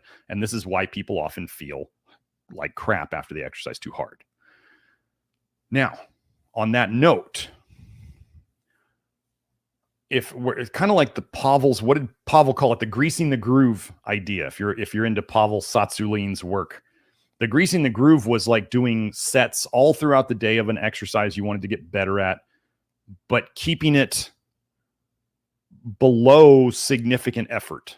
So like you'd be stopping your sets very early. Let's say you could do 10 pull-ups or something, and you wanted to improve your pull-ups. You might start doing 5 per set, but you just do 5 and then you just go about your day. You go and you do something else. An hour or 2 later, you do another set of 5. So it's not a stressful set to you. So if you could do 10 and you only do 5, is that a stressful set? No, that's not a stressful set. Could you do that set again 2 hours later? Sure. Could you do that again 2 hours later? Sure. Oh, and I'm sorry, I forgot to ever say, you never hit failure in a workout. If you're trying to get healthier and get your health back and you want to keep getting stronger and train, like I train 5 days a week. I train legs as part of my workout every day. I train upper body as part of my workout every day. You try to blast yourself, you're not doing that unless you're on performance enhancing drugs. So, but yeah, it's just, the idea with exercise is you want it to be beneficial to your progress and not detrimental. The easiest thing to do with exercise is to overdo it. I mean, okay. No, the easiest thing to do with exercise is not to do it at all. What we find in the program, so Brandon, here's an idea about what people find in the program, is as people get healthier, they intuitively either want to start exercising or they crave exercising more. They feel like they want to move their body more. So was it the detox that made them want to move more? That's what I think it is. Our bodies want to move. If you are not exercising or moving your body and you're like, I'm depressed, I say, I expect that. If somebody said, I stay indoors all day with no lights on me and I'm depressed, I expect that. So you don't move your body and you get crappy light or no light, no sun or whatever, I expect you to feel bad. So right now, if you're not feeling good, exercise is the strongest antidepressant effect known to man of the things that people can do. Okay. Having purpose in life is probably the greatest antidepressant that you could have, but that's a whole different discussion. And actually, I think that study that came out recently showed that dancing was the best antidepressant of the different types of exercise and of the different things they did. So if you're into dancing and it makes you feel good, do it. But ladies, know that if you're real sick, you can overdo dancing. You could have the time of your life doing it. Can you still overdo it? Sure. Yeah. If you're not ready for it, you can overdo it. So if you're feeling like exercising and you're not, you should. It doesn't have to be anything crazy. Walking is where you begin. If you want to do push-ups or pull-ups, I mean, here's the idea. Here's where I think the people should be exercising. This is the basics of it. First of all, if you don't stretch and you're wondering why you're getting tight, if you don't ever stretch, you're going to get tight. And if you constantly do the same exercises over and over, you're going to get tighter in that movement. That is the way it is. That is called adaptation. Specific adaptation to impose demands. If you want to make a certain lift better and you do it over and over and over, your body will tighten up in that pattern so that you can lift more, because that is what you've told your body it has to do for survival. We're going to do this exercise every day or 3 times a week or whatever it is. And then, it adapts to that. Like bench press will make guys so tight in the chest when they do it over and over. And this is just known. I don't know why anybody would argue about that. There's nobody that says bench press makes you more flexible. So if you don't stretch ever, you're going to get tighter. Okay. You want your easy stuff your easy exercise to be easy. So if you're going to walk, you're going to walk. You're not speed walking. You want long, slow, or long, low intensity stuff, longer, low intensity stuff. And then when you're going to lift, you're doing strength training. You are trying to get stronger. It doesn't mean you have to, it doesn't mean you have to do all that. It means you need to lift something, move something, whether that's your body or whether that's a weight. The problem that we've gotten into today is that this middle area, people get into this middle area where it's kind of like long, sort of heavy, and they stay here too long. The biggest word for that people understand is CrossFit.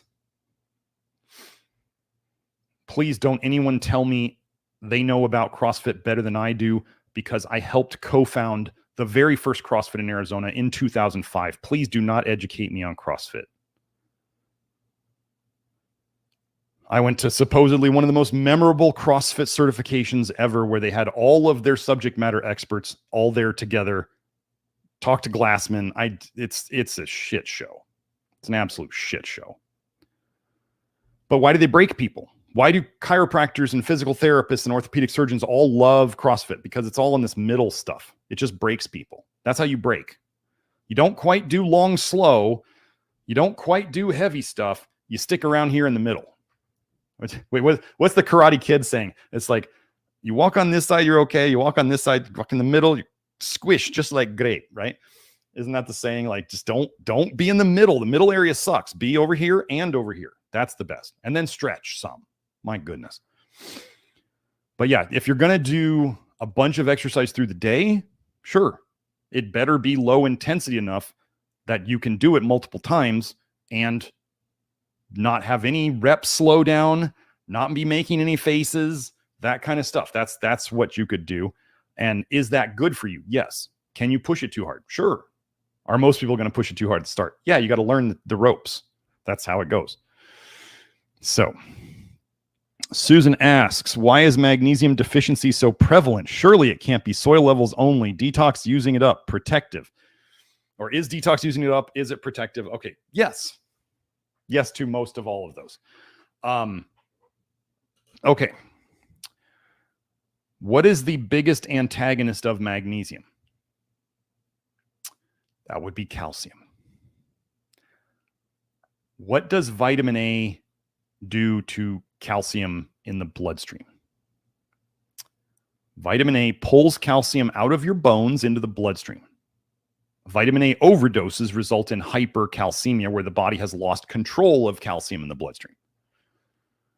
Once you're putting lots of calcium in the bloodstream, if you do not put magnesium there with it to counterbalance it so it doesn't crystallize and cause massive clotting, you need magnesium in the blood, which means basically the effect of all that is you're going to lose magnesium. Now, I have a study, I have a video on this channel, I believe, showing that vitamin A depletes magnesium.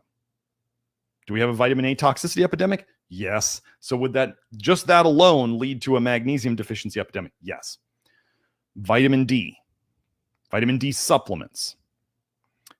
They also create hypercalcemia, either through increasing the calcium absorption through your gut, or vitamin D supplements are pulling calcium out of your bones. Okay. You get hypercalcemia, your body has to counter this. Magnesium, you're going to be losing magnesium. What is the antidote that the vitamin D3 rat poison lovers out there say? They say you got to take vitamin K2 and magnesium with your vitamin D so it basically doesn't kill you with calcification. Okay. So we're already seeing that they understand that vitamin D is basically a problem for your magnesium. I bet I could find a study showing that vitamin D supplements deplete magnesium. I bet I could find that. So we have that.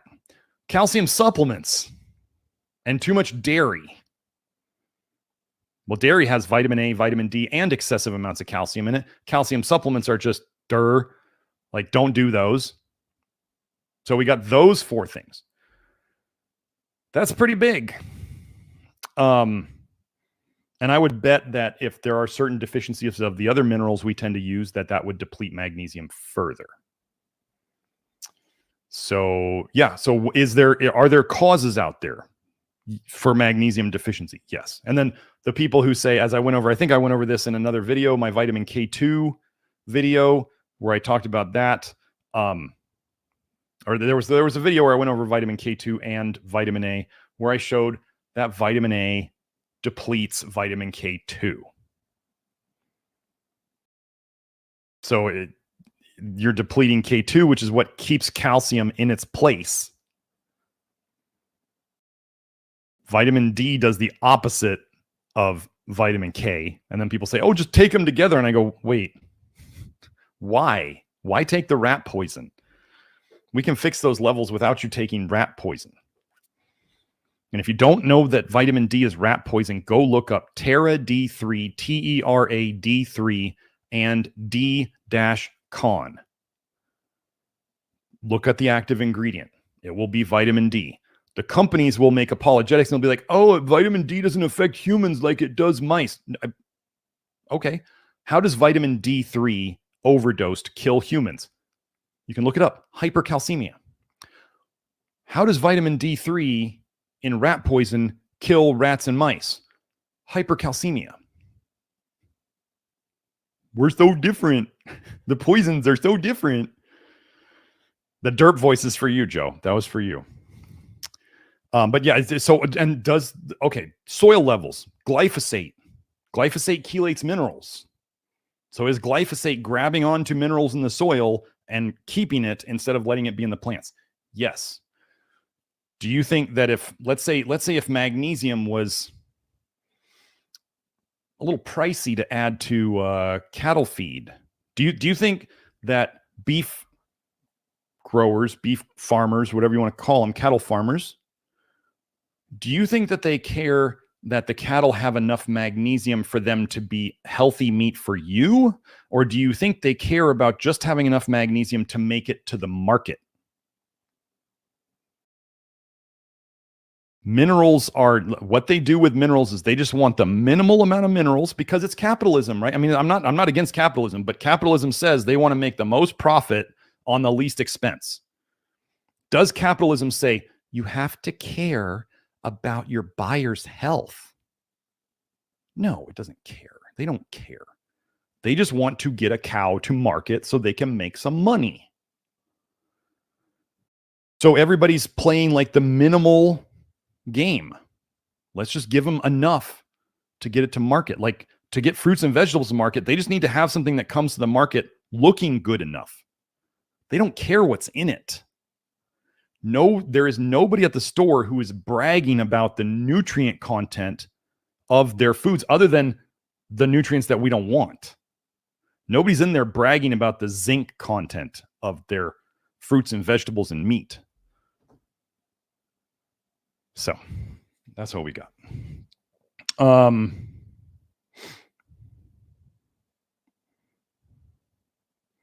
Okay. SG Golan. Thank you for the super chat. Thank you for that super chat, Susan. Sorry, I don't have an answer. It may not be an answer you like, but it is what it is. And this is the big thing. And so are magnesium deficiencies being handed down? Yes. Are these toxicities being handed down? Yes. So in our great grandparents' time, when they weren't as toxic and they weren't as deficient and there wasn't glyphosate and there wasn't so much vitamin A toxicity and our livers were working better and people weren't taking rat poison and people weren't taking calcium supplements and folks, in the past, people never drank as much raw milk as you think they drank. They might have drank it, but they did not drink as much as you think. Beth Martins, who I was on her podcast yesterday, and she was saying she was in Tibet and a native there in an act of kindness gave her his egg and his little glass of milk for the day. His little glass of milk and his egg. And then you have dumbasses on YouTube eating 24 eggs a day for 30 days. Folks, the capitalists that are running this, and I'm not anti-capitalism, I'm just saying they want to make money. They want you to drink as much milk and eat as many eggs and buy as many of the liver powders and pills and supplements. They want you to do as much as possible. They don't care about your health. They just want you to buy. This is what they do. This is, I mean, I sell things. I sell good things. But I understand it's capitalism. I'm not saying it's bad. It's way better than the death cults of socialism and communism. But it's not a perfect system, and it doesn't mean that people who sell you things are interested in your health at all. Most of the time they aren't. They don't care at all.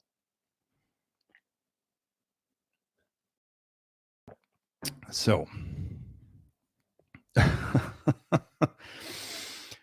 thoughts on zeolite from SG Golan, specifically clinoptilolite, 95% tribomechanical activated and micronized 0.3 to 1.4 micrometers. Dosage and timing. Thank you for all you do. You are welcome. I'll say that in advance.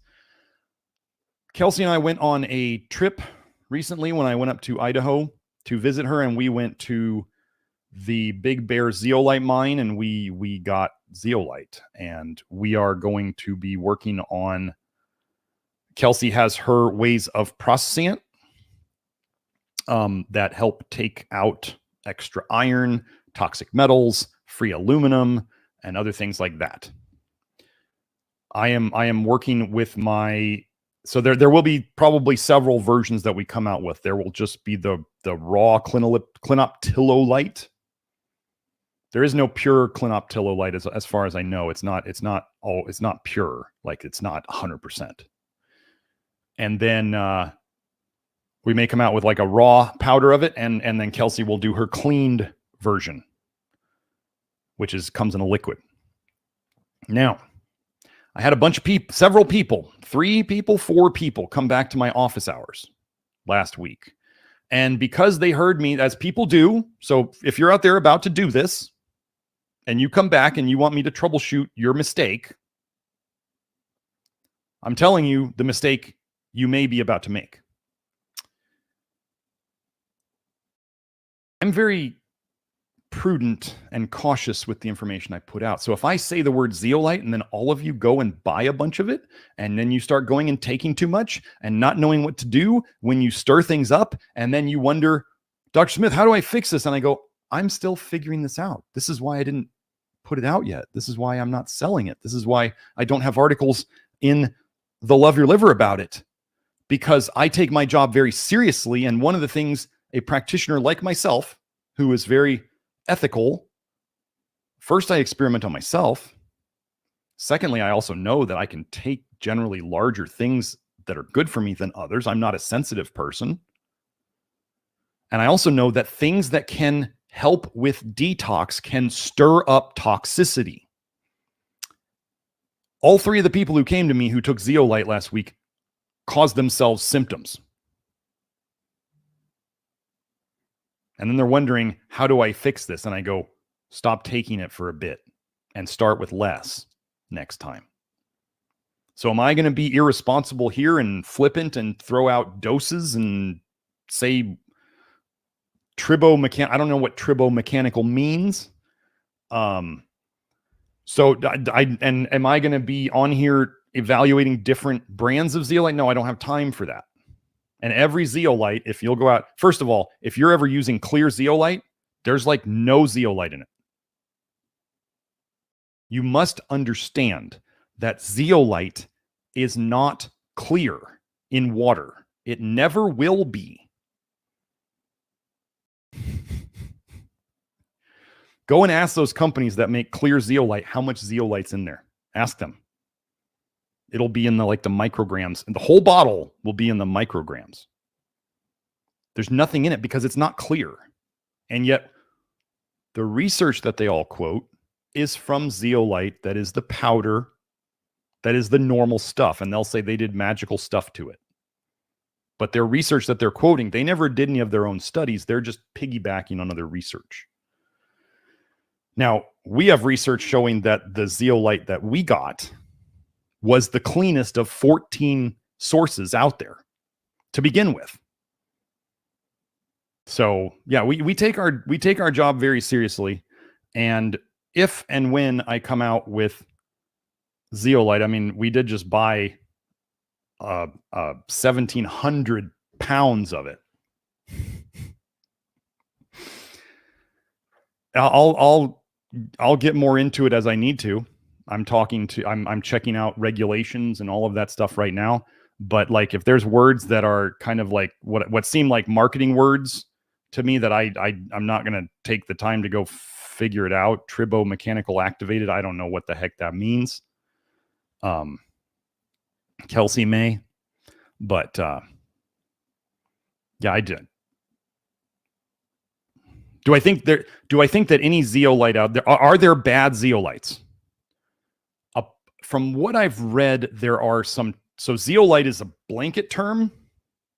It's a group of a specific mineral compound. There are supposedly forms of them. I forget the names of them, but like clinoptilolite is one type of zeolite. It's one shape of zeolite, if you will, one formation, molecular formation of zeolite. There are some other ones that they say are sharp, and that could cause some damage. Theoretically, I don't know if there's research on that or if it's just marketing BS. See, that's the thing we always have to get on, right? In capitalism, right? Every company wants to say ours is the best. And here's why. And here's why they're bad. And what do I come in and I do? I tend to evaluate on the BS meter. Is this just marketing crap, or is there actually something legit to this? Like, is something that on the super, super microscopic scale is a little pointy, does that mean it's actually going to do anything to you? Because like, if you guys go and look at diatomaceous earth under the microscope, it's jagged. Jagged. I use it in practice. Did I ever have anybody who had intestinal bleeding from it? No. Have I ever read any case studies of people having intestinal bleeding from diatomaceous earth, which is like jagged silica edges? No, I've never seen it.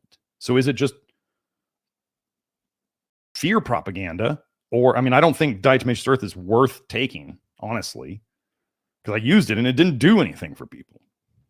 But, are little sharp edges at the super, super microscopic scale, are they a problem? On big bodies like ours? I don't know. So, dosage and timing. Okay, so dosage of zeolite would be like dosage of lactoferrin, like dosage of sun fiber, like dosage of charcoal.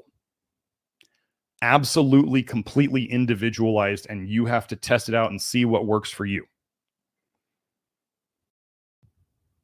If you want the zeolite to absorb what you just ate, stuff that's in, if you're eating, let's say, a meal with significant amounts of copper in it, and you want it to absorb the copper in that meal, you might want to take it with the meal.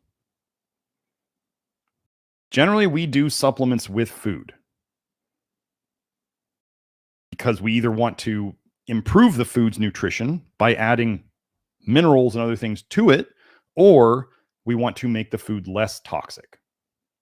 So that's the general stuff. But again, I've been taking Kelsey's zeolite for a while now. Her experimental opal zeolite, and also her old LR5 formula. And I'll be honest, I haven't felt a thing. But then, like I said, I had 3 women come into the office hours last week who tried it on their own, and they didn't feel good. And one of them felt good. Sorry, one of them felt good. 2 of them were not. So this is where I have to figure out the troubleshooting. This is what I do. Figuring out troubleshooting, as those of you who come to office hours because you're clients of mine, we do the troubleshooting. Because no one out there is the same. So I don't give flippant, like, everybody take this. People that might say, well, why do you make Keystone Minerals? Why'd you put that amount in there? Because I had to choose something. You can't sell a product if a capsule unless you choose how much is in it, right? You have to put your foot down and say, this is the amount. But you hear me here say, does that mean that this is the right amount for everybody? No, not at all.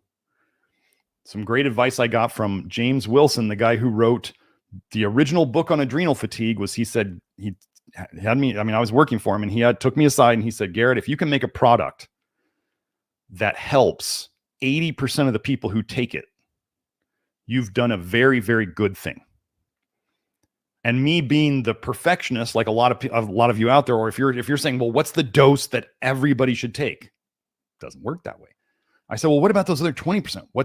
Why can't we make a product that helps them too? And he's like, because it's just not the right thing for them, or it's too much for them, or it might be up here. There's all sorts of reasons.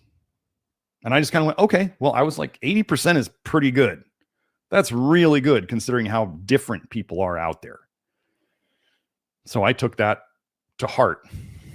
And now I'm making my own products that I believe help 80% of the people who take them. And that's the feedback that we get. If you guys haven't seen, we got the testimonials on the products back up in the main store.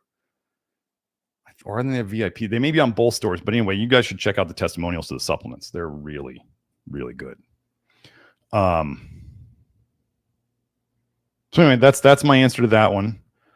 Let me see. Brandon says, on zeolite front, look into Toxaprevent MediPure MANC. It's ranked as a medical device and looks to be the most promising if you're going to design a product on this front. Wouldn't touch nanotypes for sure. Well, the nano, I mean, yeah. I'm not touching the nano. I don't think those people are honest in the nano zeolite world. That's my opinion. So anything that's out there, the thing we all must remember is anything out there that purports to speed up detox can make you feel significantly worse if you take too much or you're not ready. That's all there is to it. Like, you're trying to accelerate the removal of poison from your system. Can this be overdone? Yes. Could you have overflow? Yes. So just if you haven't read my Sunfiber, like how to take Sunfiber articles, which you can find on the Sunfiber product page, if you haven't read my lactoferrin, how to start on that on the lactoferrin product page, you should. Because I take this very seriously, and I start people very, very slow. And we get people who are so toxic and so sick that certain products they may react badly to at any dose because it stirs up the toxicity in them and they can't get it out. They're so bottlenecked at certain areas that you stir up one area, it goes into the bottleneck and it builds up and then they can't get rid of it. The biggest bottleneck in the body is ALDH. I think this is a record. I think I saw 104 people in watching us live. So this is really good. I'm excited. But yeah, everyone always says this zeolite's the best and all, everybody says that. I haven't tried them all. I won't be trying them all. But we are, as people out there know about us, are we going to make an amazing product out of it? Yeah. So Kelsey will make like the even better version with her liquid zeolite, depending upon what she wants to name it. But we'll be likely selling that under the Nutrition Detective brand. So yeah, I'm working on that. So okay, Tara Moo. My mom has fast-growing cataracts. Thoughts? Episode mentions of yours. Thanks. Well, this one I'll go, since you did the super chat, let me go find cataracts on my Twitter. Let me go. Hold on, I'll get the thread. I mean, okay, so what do we know? Cataracts are, if you go and look up the research on cataracts, what are you going to find in the lens of the eye? You're going to find lots of copper. You're going to find lots of calcium. So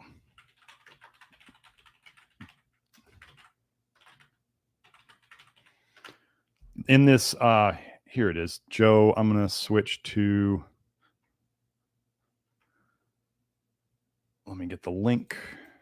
Oh, wait. Okay.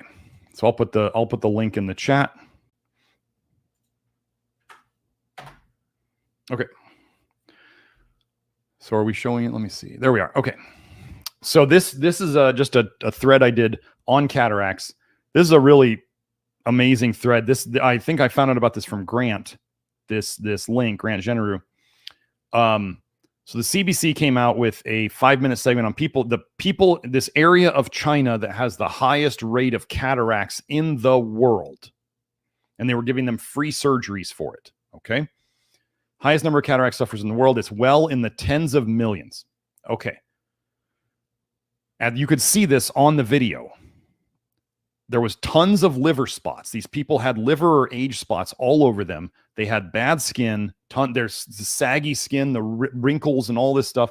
And a lot of them, you can see it in the video, had an orange tint to their skin. I've got threads on Twitter about how liver and age spots are lipofuscin accumulation, which is vitamin A. Okay, so we're seeing a pattern of vitamin A toxicity in these people. Okay. Orangish skin, excessive carotenoids in the skin. So let's go down here. In the original BBC video, the quote, as they're talking over watching this woman cook something, his mother dries sweet potatoes by the fire for dinner. It's the only vegetable they can grow here. And they were orange sweet potatoes. Okay. Now imagine this area of China where the only thing they can grow as a vegetable is sweet potatoes, and take a wild guess. Do you think these Chinese folks are eating much protein? Probably very little protein in terms of animal muscle meat. What do we need animal muscle meat for in terms of vitamin A toxicity and preventing the problems from vitamin A toxicity?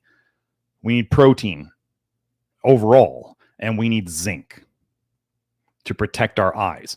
When people have eye problems, the biggest thing I think of first is zinc deficiency. So if they don't eat very much meat, especially not red meat, their eyes are going to suck. Well, now, what if these folks are not even really getting much meat protein at all and all they eat is eggs? Oof, that's going to be rough. So now what happened was, as I say here, wouldn't it be strange if someone in the Canadian media edited out the connection between very high vitamin A food consumption, a la sweet potatoes, and the population with the world's highest rates of cataracts? So now the edited version on the CBC website now, the original version is on YouTube, I believe. Let's see. Yeah, it's on YouTube. This was about 5 minutes, but the newer version, they edited out. They don't take in the word sweet. They don't say the word sweet. They say potatoes by the fire for dinner. They took out sweet potatoes to hide the fact that it's vitamin A. Just says potatoes by the fire for dinner. It's the only vegetable they can grow here. They took out his mother dries sweet potatoes. Now, cataracts and vitamin A, I talked about this. Excessive blue light. People will blame blue light for cataracts. Blue light only damages the eye when vitamin A is present. I don't care what Jack Kruse says. He's wrong. He's lost his mind. He was trying to say that weed was good for you the other day. It was crazy.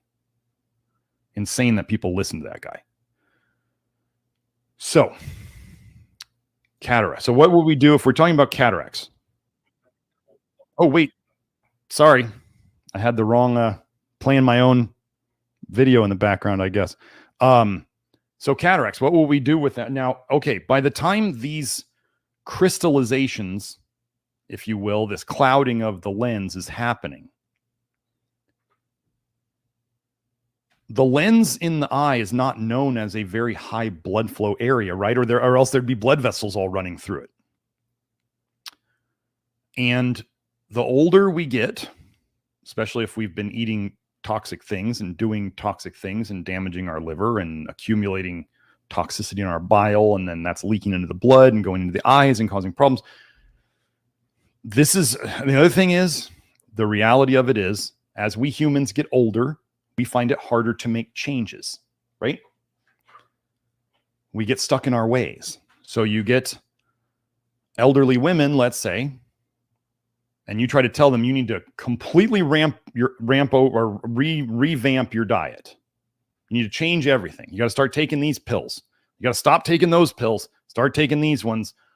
All the things you thought were good for you that you've been taught since the early 2000s for 25 years now. That's Eat a Rainbow came up on Sesame Street about 2005, I think it was. So all these things for the last 20 years that everybody's been telling you are healthy are not healthy, and you need to stop doing them, Mom. Are they likely to do it? No.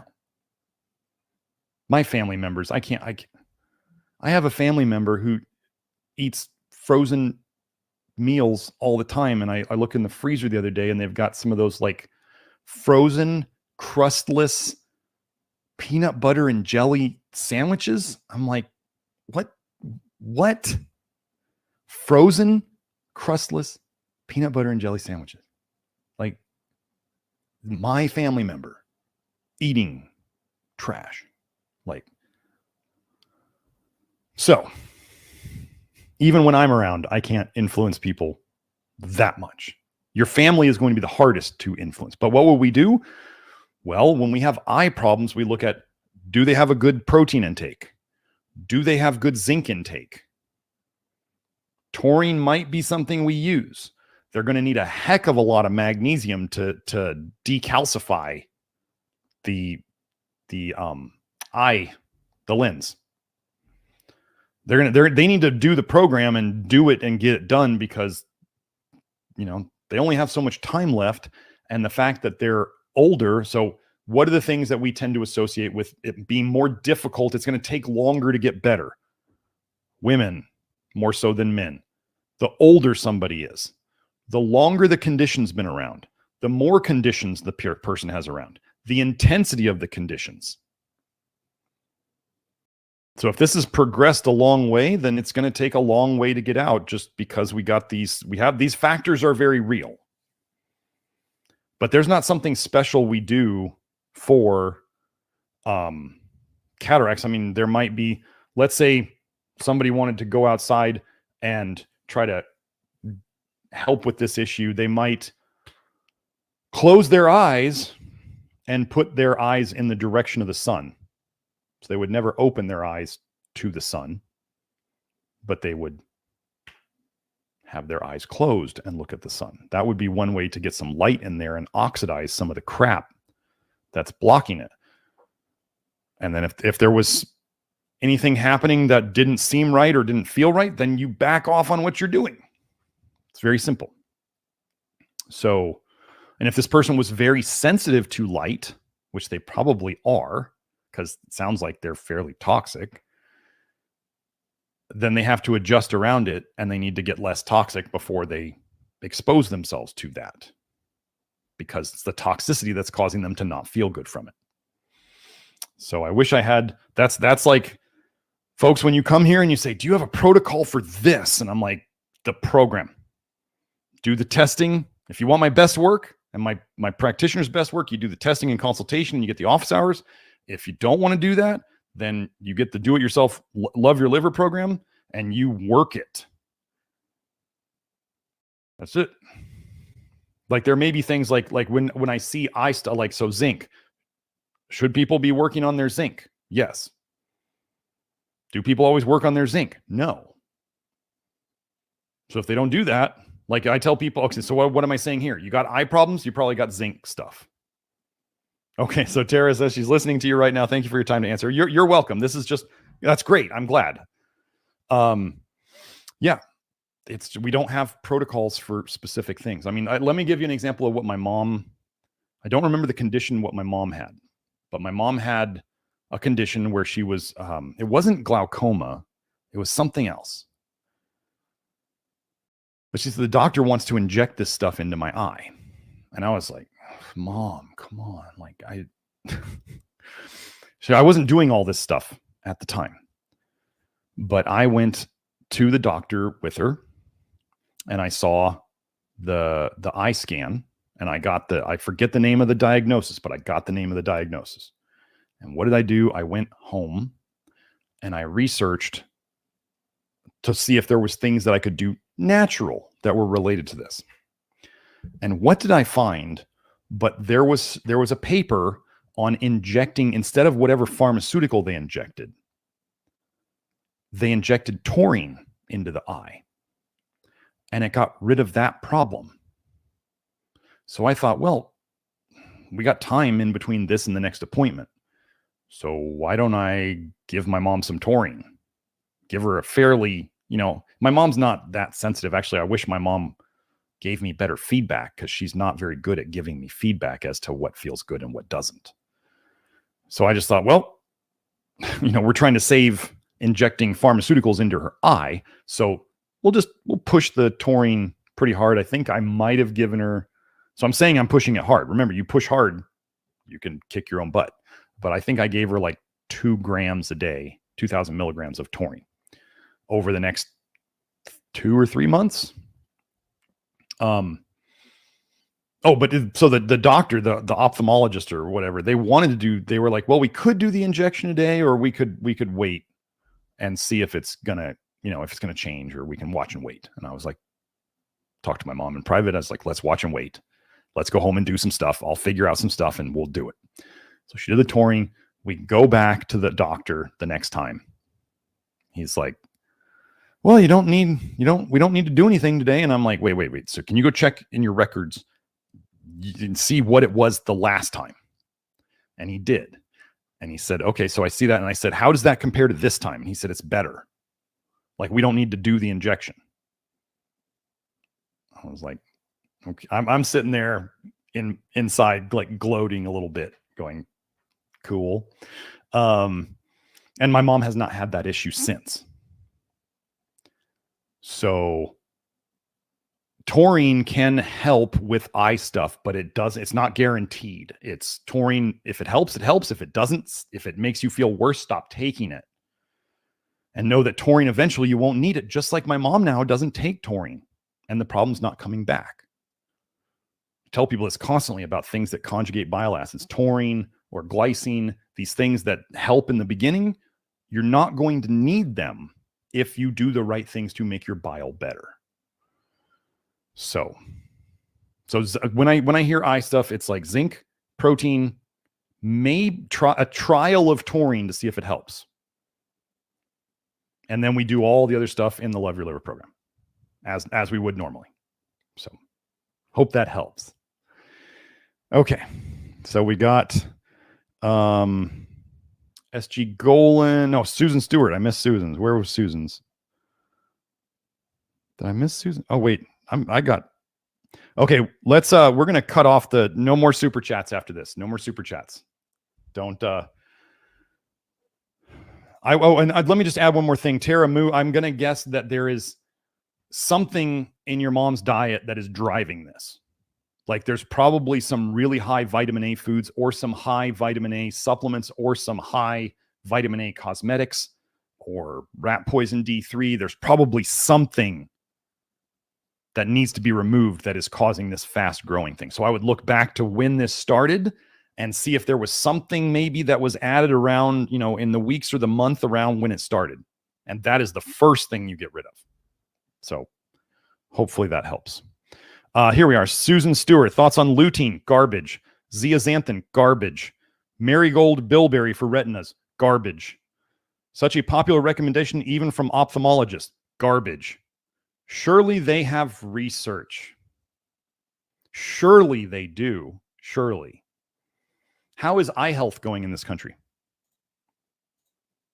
Is it going to shit? Is it not?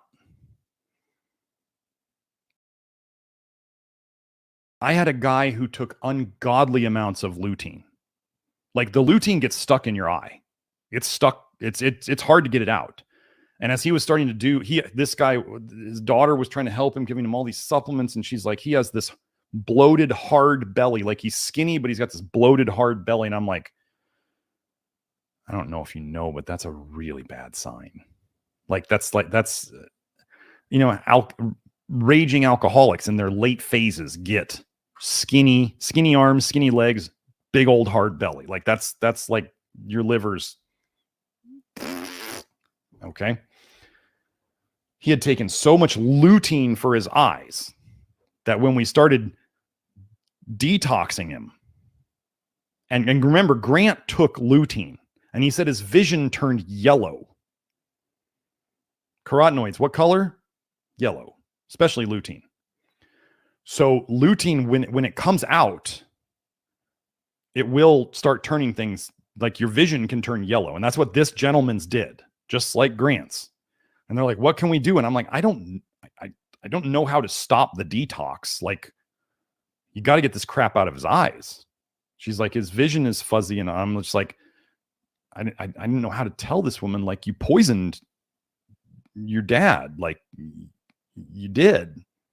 How do I tell her? Like, just, you did this to him. Now you're getting my help to get him out. And no, they're not good. Surely they have research. There is 100 years of vitamin A research saying it's a vitamin, saying it's necessary and essential. Do I give that any value? No, I give it absolutely zero value. So do I give carotenoids, which are not essential in any way, shape, or form, any value because surely they must have research on them? No, I give it no value. No. It's just crap science. It's the whole idea of plants have to be good for us. No, plants are at chemical war with us. They don't want to be eaten. The idea that plants are there to be eaten. Why do plants put sugar in their fruit? To cover up the bitter poisons that they're feeding you. You know what would really fertilize the ground for plants well? Would be a dead body. You go and you poop a bunch, you poop out all their seeds, and eventually you die, and then you become the soil. That would really help the plants, wouldn't it? So anyway. Terra Moon, NAC eye drops. So we would not use cysteine. I think you should go watch the garlic episode that we just did last week. Okay. Brandon asks, thank you for the next super chat, Brandon. Thank you for the super chat, Susan. Familiar with Toyo's version of IPL, intense pulse light, and how it heats meibomian glands plus manual expression to improve dry eye disease? No, I have no idea. I fix the root cause. I don't care about therapies to try to fix it. Like, can they use them? Sure.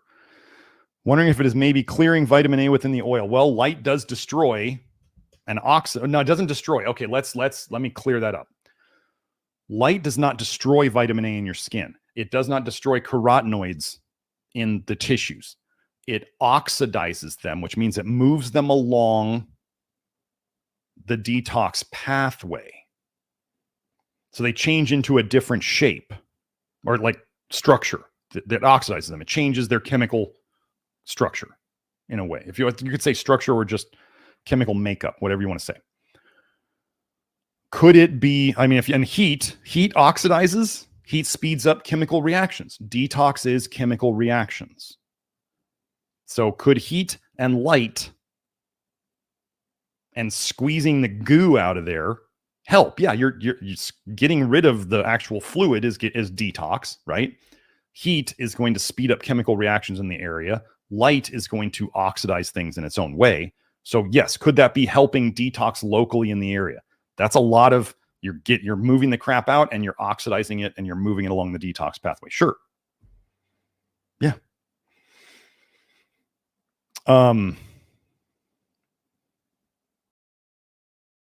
Yeah, that's about as much as I got on that. It makes sense. It's like somebody was just talking today about hyperbaric oxygen therapy, and I went, that's just oxidation. You're just putting more oxygen in there so you can oxidize more stuff because people are full of antioxidants and they need more oxidation. And that's why ozone is popular. And that's why hydrogen peroxide can be used. And that's why, what's the other stuff? Oh, the chlorine compound that must dare not be named on the internet. Yes. That 2-oxygen chlorine compound that must not ever be named. Yeah. Oh, Joe, we already did the zeolite one. So we got that. Kelsey said the zeolite we got is primo. Yeah. Kelsey's done a lot of research on this, and Kelsey is an amazing researcher in her own right. So let's see. Oh, so the SG Golan, thoughts on St. John's wort, hyperforin, and hypericin as a PGP inducer or inducing PGP in general? Photosensitivity, UVB, and reactive oxygen species, risk versus reward.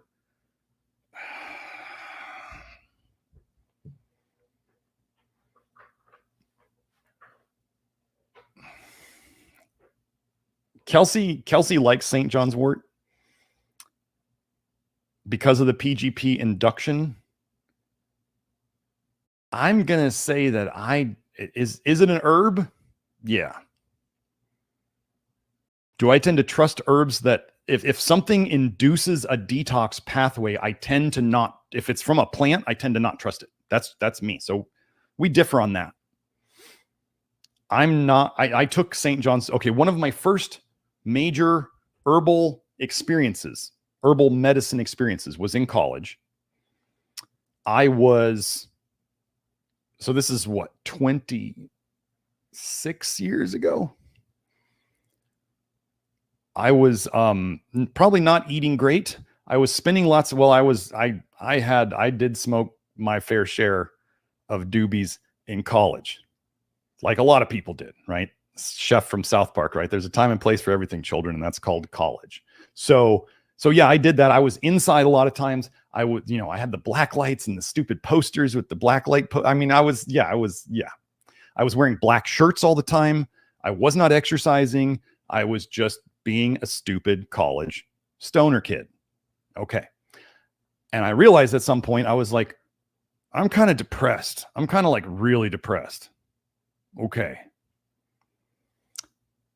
And as I do sometimes, I went, okay, well, let's look at how I'm contributing to this.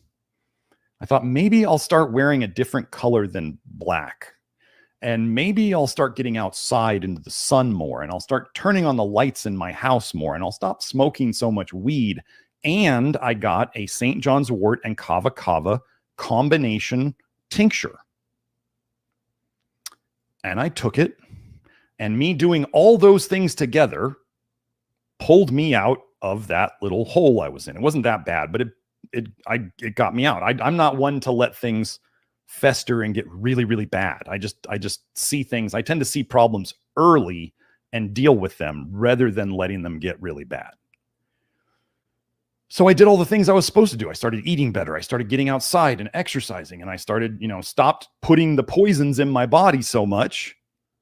Because if you haven't figured out that cannabis is not in any way good for you or necessary, you should figure that out. And the fact that it's being pushed now and it's legalized and there's stores everywhere selling all, it's just like, wow, they really want us to have this now, don't they? And now they're pushing the nicotine things, and the tobacco is saving everything. And tobacco dissolves nanobots. Oh my goodness. If it's pushed mainstream, folks, if it's in a convenience store, it's a poison. Other than I have seen bananas in a convenience store. That's okay. But they keep those in just a little bowl up front, right? There's not like a whole rack of bananas. Even the beef jerky in the convenience stores is just toxic garbage. So anyway, so where was I at? I forget what I was talking about. Oh, SG Golan's question. There it was. Oh, wait, I went past it. There it is. So did I get a drug-like effect from St. John's wort? Yes, I did.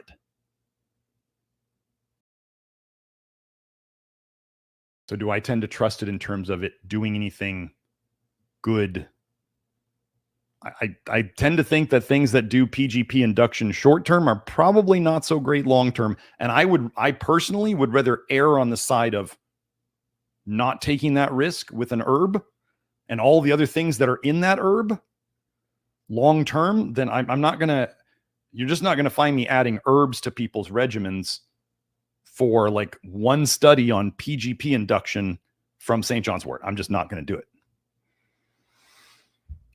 It's too sketchy and too potentially bad. I haven't looked into the long-term stuff with St. John's wort. If I go and I look into long-term stuff with St. John's wort and it looks as bad as like milk thistle, if you guys haven't looked into the long-term research on milk thistle, it's bad for your liver long-term. But how much research is there on milk thistle short-term being like it fixes liver problems? Okay. It's in the ragweed family, and it's long-term. It shows like it actually makes the liver worse. So herbs tend to make the body do things that it can't do itself or it doesn't want to do for some reason. That's my perspective on it. So I am not going to be advocating St. John's wort to induce PGP. As an example, I'll just go over the alcohol example again with the mice. Study on mice. They gave the young mice alcohol, their ALDH sped up. They gave the old mice alcohol, their ALDH slowed down. The young mice could compensate. They still had enough youth and whatever goes along with it to raise their ALDH to process the toxin. The old mice were too toxic, lacking nutrients, whatever, and then their ALDH slowed down because toxins slow down detox. Maybe not in the young mice yet, but yes, in the old mice. PGP studies are always cell studies too. So then we get into the duration paradox effect. And is this a duration paradox effect? And could it actually be slowing PGP in whole people? I'm not taking that. I don't take that risk with my people. I don't trust herbs. They're medicine. They are basically like weak pharmaceuticals. So do I trust them? No, I don't. If I'm not saying, I know Kelsey uses some St. John's wort in some of her products. Sometimes in certain products, you guys need to realize this. If you are going after a drug-like effect or a specific effect in certain products, you might have to use things that are not like long-term healthy. Okay, like getting hair to regrow. You're like, do you realize what you have to overcome to really get it to happen? You have to overcome like a ton of stuff, and you might have to use some strong things to push through that.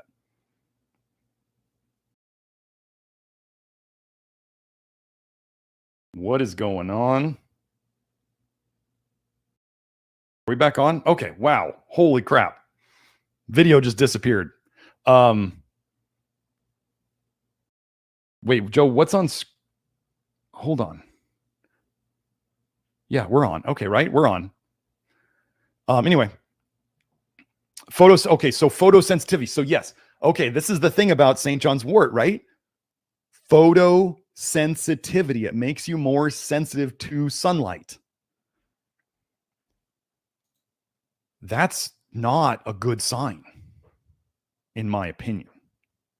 That's a really not a good sign to be made more sensitive to the sun from an herb. The same thing that happens with vitamin A. So no, again, the PGP induction, sketchy to me. The photosensitivity, sketchy to me. If it's increasing reactive oxygen species in the system, I believe malandialdehyde is one of those. That's something we really don't want more of. It might be, I'm not sure. I'm trying to remember if they put I can't remember if they use malandialdehyde as a surrogate measure of ROS or not. So maybe they do, maybe they don't. But I don't want more ROS in the system if we can avoid it. We don't worry about the ROS is not something we focus on. We just, if we see things that would increase that, that's not going to be something we pursue. So, we are done with super chats. Okay.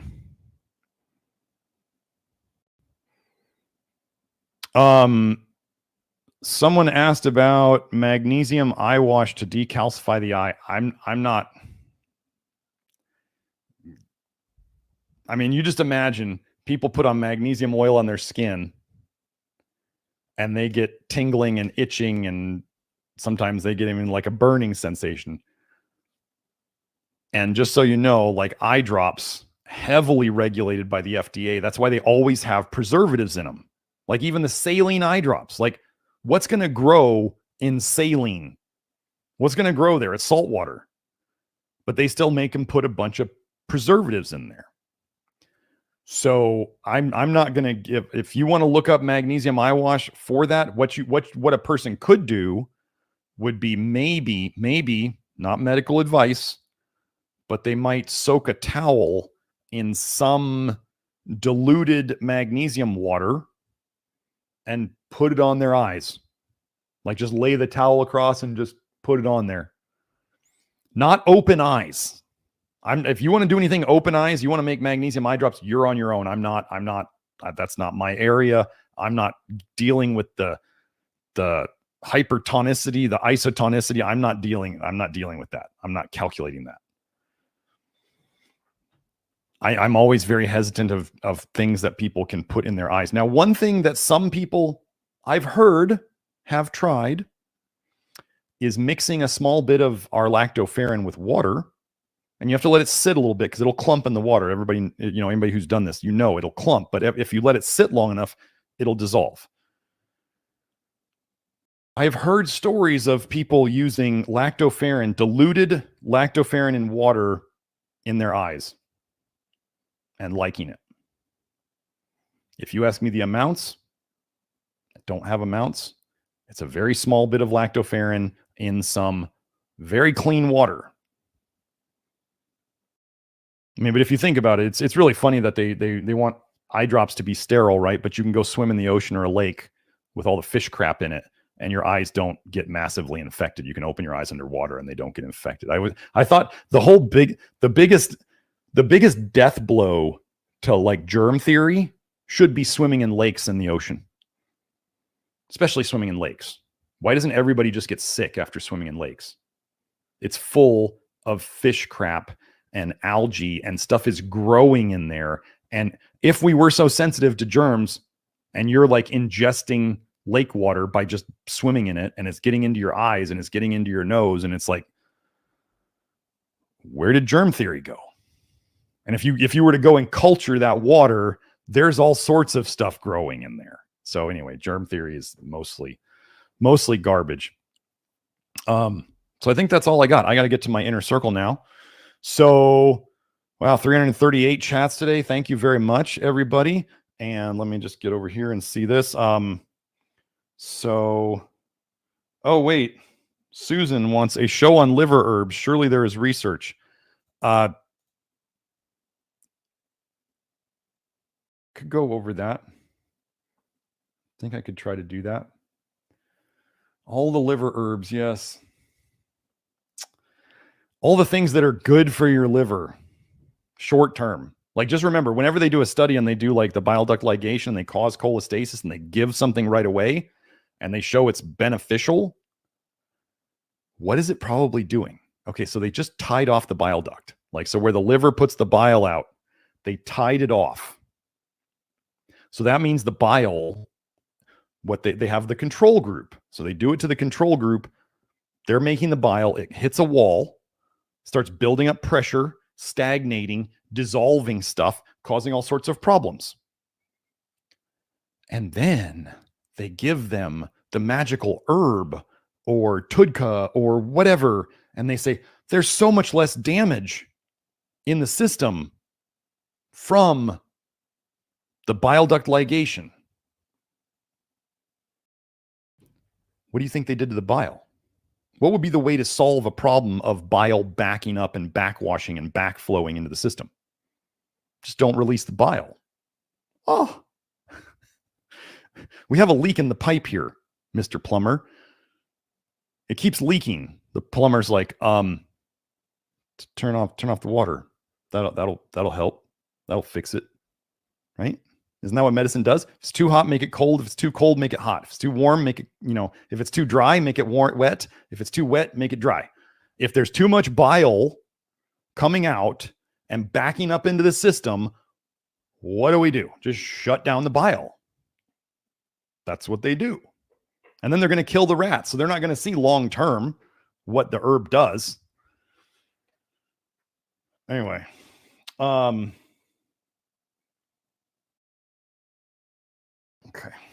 so